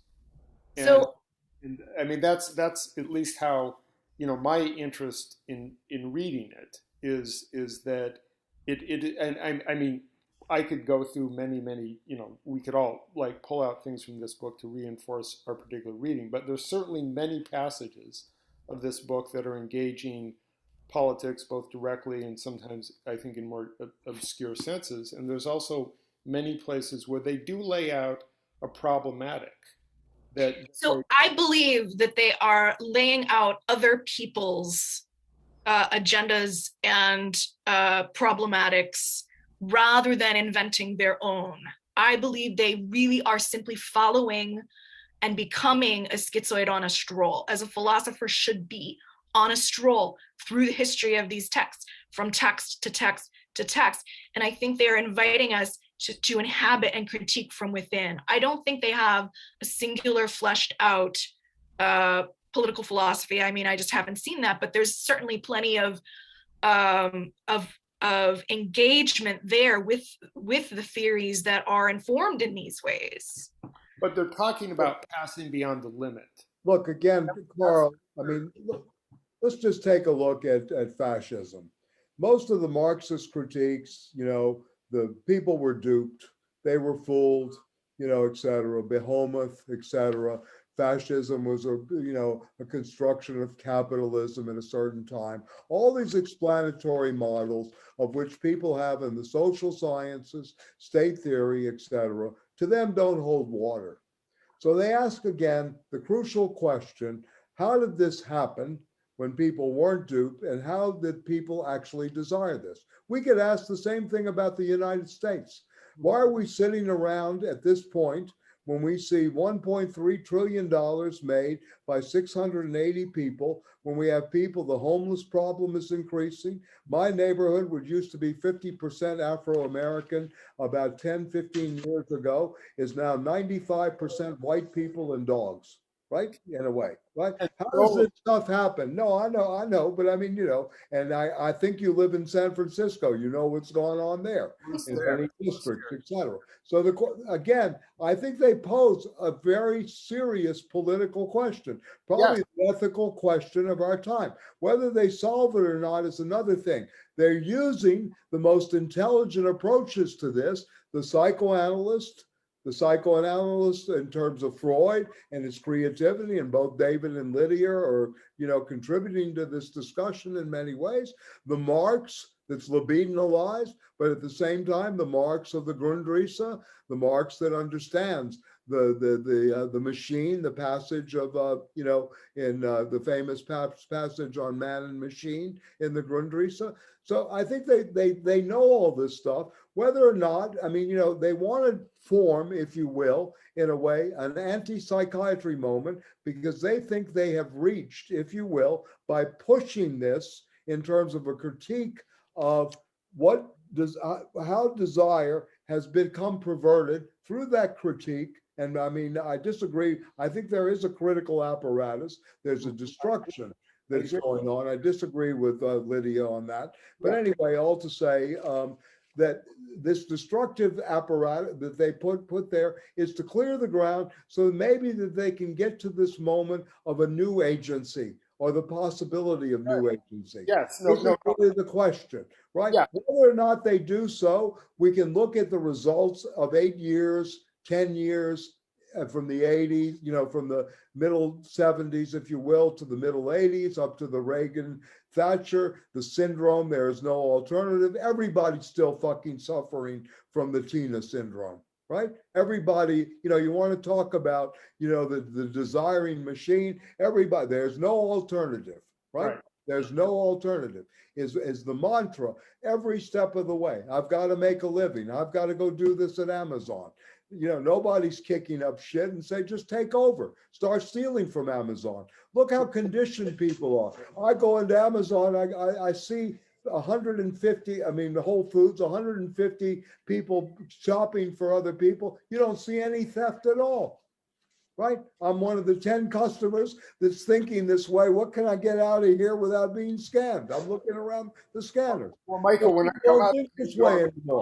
I never paid for coffee in the East Village in the early 80s because I knew waitresses that knew Deleuze and knew Guattari, I mean, in a sense. So this is a real question for our time, that's what I'm saying. How did it become perverted of the perversions, right, in a sense? And what role in this, to me, another question is, what role does the therapeutic community, who sees a lot of people with all these, problems, I'm sure it's expressed in David's office and Lydia's office and Jane's office. I mean, the people that I know are part of the analytic community, et cetera.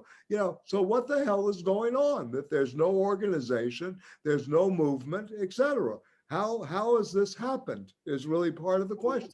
And then where do you go from here? And I'm not so sure schizoid-analysis or the principles of the tasks of psychoanalysis is the way out, but at least I think they're posing those questions and going through and say, well, maybe we shouldn't go back there because of this. Maybe we shouldn't go back there because of this. Are we learning these lessons as we proceed? So this to me seems to be, one major consequence or effect of reading, if you will, and thinking. Yeah, please. No, I think it's interesting because I think your way of reading the text or kind of coming at it is closer to mine. Right.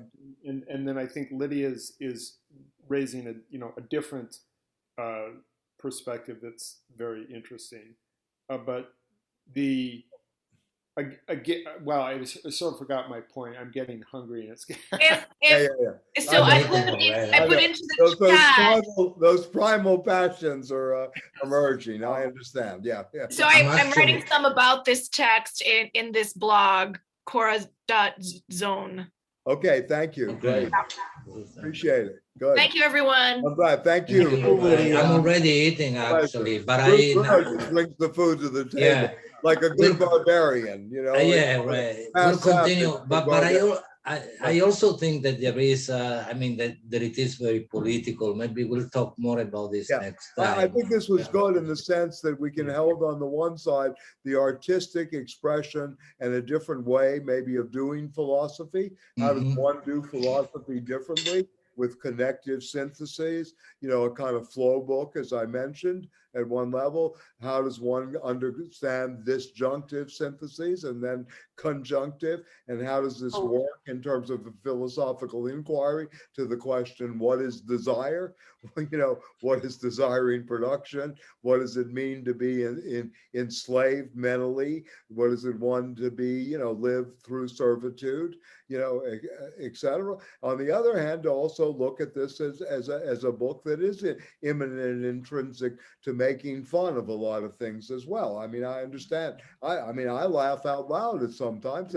They're laughing out loud too. So the one thing I would say, we could take this up next week, is you and Lydia in different ways have both said that this book should not be read as a set of arguments, but I would counter in the sense that if we want to see it as critique, I don't think, critique implies some kind of argumentation to me.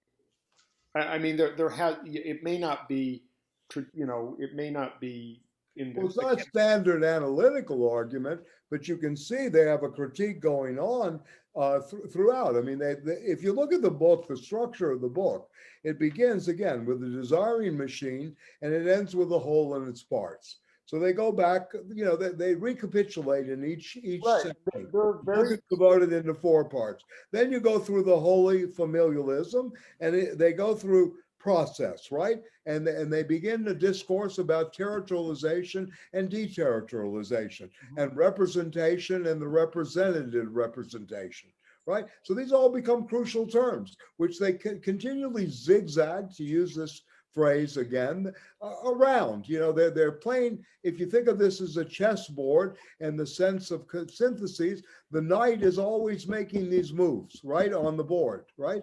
And they're trying to make a synthetic movement in order to, ultimately capture and critique together what the stake is. And then there's the whole thing, the political chapter, to me, I think it's brilliant, is the savages, barbarians, and civilized man. This is their way of rewriting, a philosophy of history, in a sense, right? The experiment is to look at a new thing. I understand. Listen, I love the way that David and Lydia, in her way, are reading this in terms of Freud. This is great. It's a great, rereading, and actually a prevalence of Freud again. I have an original photo of the old man right here, in his Vienna studies. So anyway, it's not like I'm anti-Freud, or whatever, but at the same time, I want to understand where they're coming from. And we all know, David knows this better than I do, there's nothing but shit in the analytic movements, right? In terms of egos, defenses, all this, I see he's enlivened here, right? Nothing but, right? Nothing but in the movement. And so they're looking at this too, right? This is part of them, and they know it all too well, especially Guattari, who's at a high-powered clinic. I wanted to say, you might have a picture of Freud, but my partner, her grandfather was a trained as a psychoanalyst long ago in Germany. And we have a little statue. Oh, wonderful. Okay, that's better. Yeah, great. We've put him in drag. It's Freud in drag, but so There you go. Yeah, fine, yeah. But anyway, just to go back to this, I mean, I think, again, that's also a thing that they're doing. They're trying to look at the shit and clear it away as well. You know, there is this kind of anal lies, right, that is happening too, that they're trying to encounter. And, you know, you have to know the history of the movement fairly well to see all the levers. Victor Tosk, right? Adler, right? You know, all the people that split, Jung, right? They know all this stuff. They know all the basic splits. They know all the movements around that. I think they're very fond, and I love the fact, you know, Winnicott is one of my, I think transitional objects is one of the greatest discoveries and playing in reality in Winnicott in the history of the Western mind. Yeah.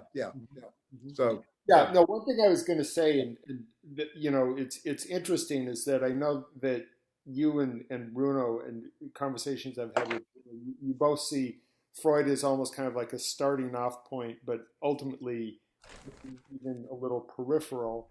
And I see Freud, like when I read the book, I just feel like Freud is in every word, in between every space. Yeah, okay, fair enough. Yeah. It just feels like that. That's fine. Well, so is Nietzsche, though. Yeah, Nietzsche is in conversation constantly. Spinoza not as much. I'm bringing Spinoza in because of the thinking body. If you want to think about this, this is an ontology, if you will, of desire on the one hand, also an ontology of power. You know, this is going on both. It's not only desire on, you know, desiring machines and desiring production. It also is a study of power as well, I think. Yeah. Whether you I was Michael, I was rereading the preface, now the theological political treatise, and the last passage that we read in Deleuze and Guattari is in many ways very much connected to that, to Spinoza and his idea of why people choose servitude and so on and so forth, right? I mean, yeah. No, remember the 17th century is a very, very volatile century. It's the establishment of the Amsterdam banking system, the Dutch empires, right? The stock exchange, the East Indies Company. All of these things are going on during this period. Spinoza, Descartes, and Hobbes all live in Amsterdam. It's the place of free thinking. These are people of the world, right, etc. So there's something to be said too. And you know, as Bruno was mentioning earlier, the debate and not the debate, the ongoing philosophical battle between certainty and probability reaches its zenith, if you will, in the 17th century. We're still looking at this in terms of scientific practice. You know, the Cartesian drive for certainty, the Bernoullian, Pascalian notions of probability and the wager, right? We have all of this stuff going on. And in linguistics, the Port Royal linguistics, those schools, you know, Cartesian grammar from your friend Chomsky, you know, all of this is very embedded in the 17th century. So Spinoza is very present. The same thing of the 19th century with Nietzsche announcing, quote unquote, in the joyful wisdom, the death of God, right? And also the twilight of the idols, of which I'm not a fan of Heidegger's reading. I know it's important, the 4 volumes, but for me, Nietzsche is the end of philosophy. He is the one that shows all of philosophy. If one rebuilds a history of philosophy to Nietzsche, and I think this is what they're doing too, part of the experiment. We can talk more about this, and maybe Bruno and I can exchange a little bit on it. But in some ways, this is a Nietzschean view of what philosophy is. It's not Heideggerian. It's not all completely Spinozist in a way. It really is Nietzschean, and it's certainly not Hegelian, you know, and whatever Marx considered philosophy a dead dog, especially Hegel, right? And he uses that metaphor. So, Anyway, I think these are important things to kind of take out. Yeah, Bruno, go ahead. Yeah. No. I was agreeing. Yeah, then we can say more next time. But I think another important moment, which is also political, is, you know, I mean, why so much thoughtlessness in our societies today? I mean, because political doesn't mean only, Carl, I know we spoke about this last time, and I'm not against organization. However, The question is thinking, right? I mean, first of all, we think less and less, no? In many ways. I mean, we saw that also in colleges and so on, but in general in life. So the question is to, move something, to change something so that we, I mean, I don't know, that's Spinoza's point in the Ethics and the Tractatus as well. I mean, it is, again, a question of direction. Yeah. David, please. Yeah. I know, that Okay, thank you. Okay, bye. Go ahead, David. It's fine. If we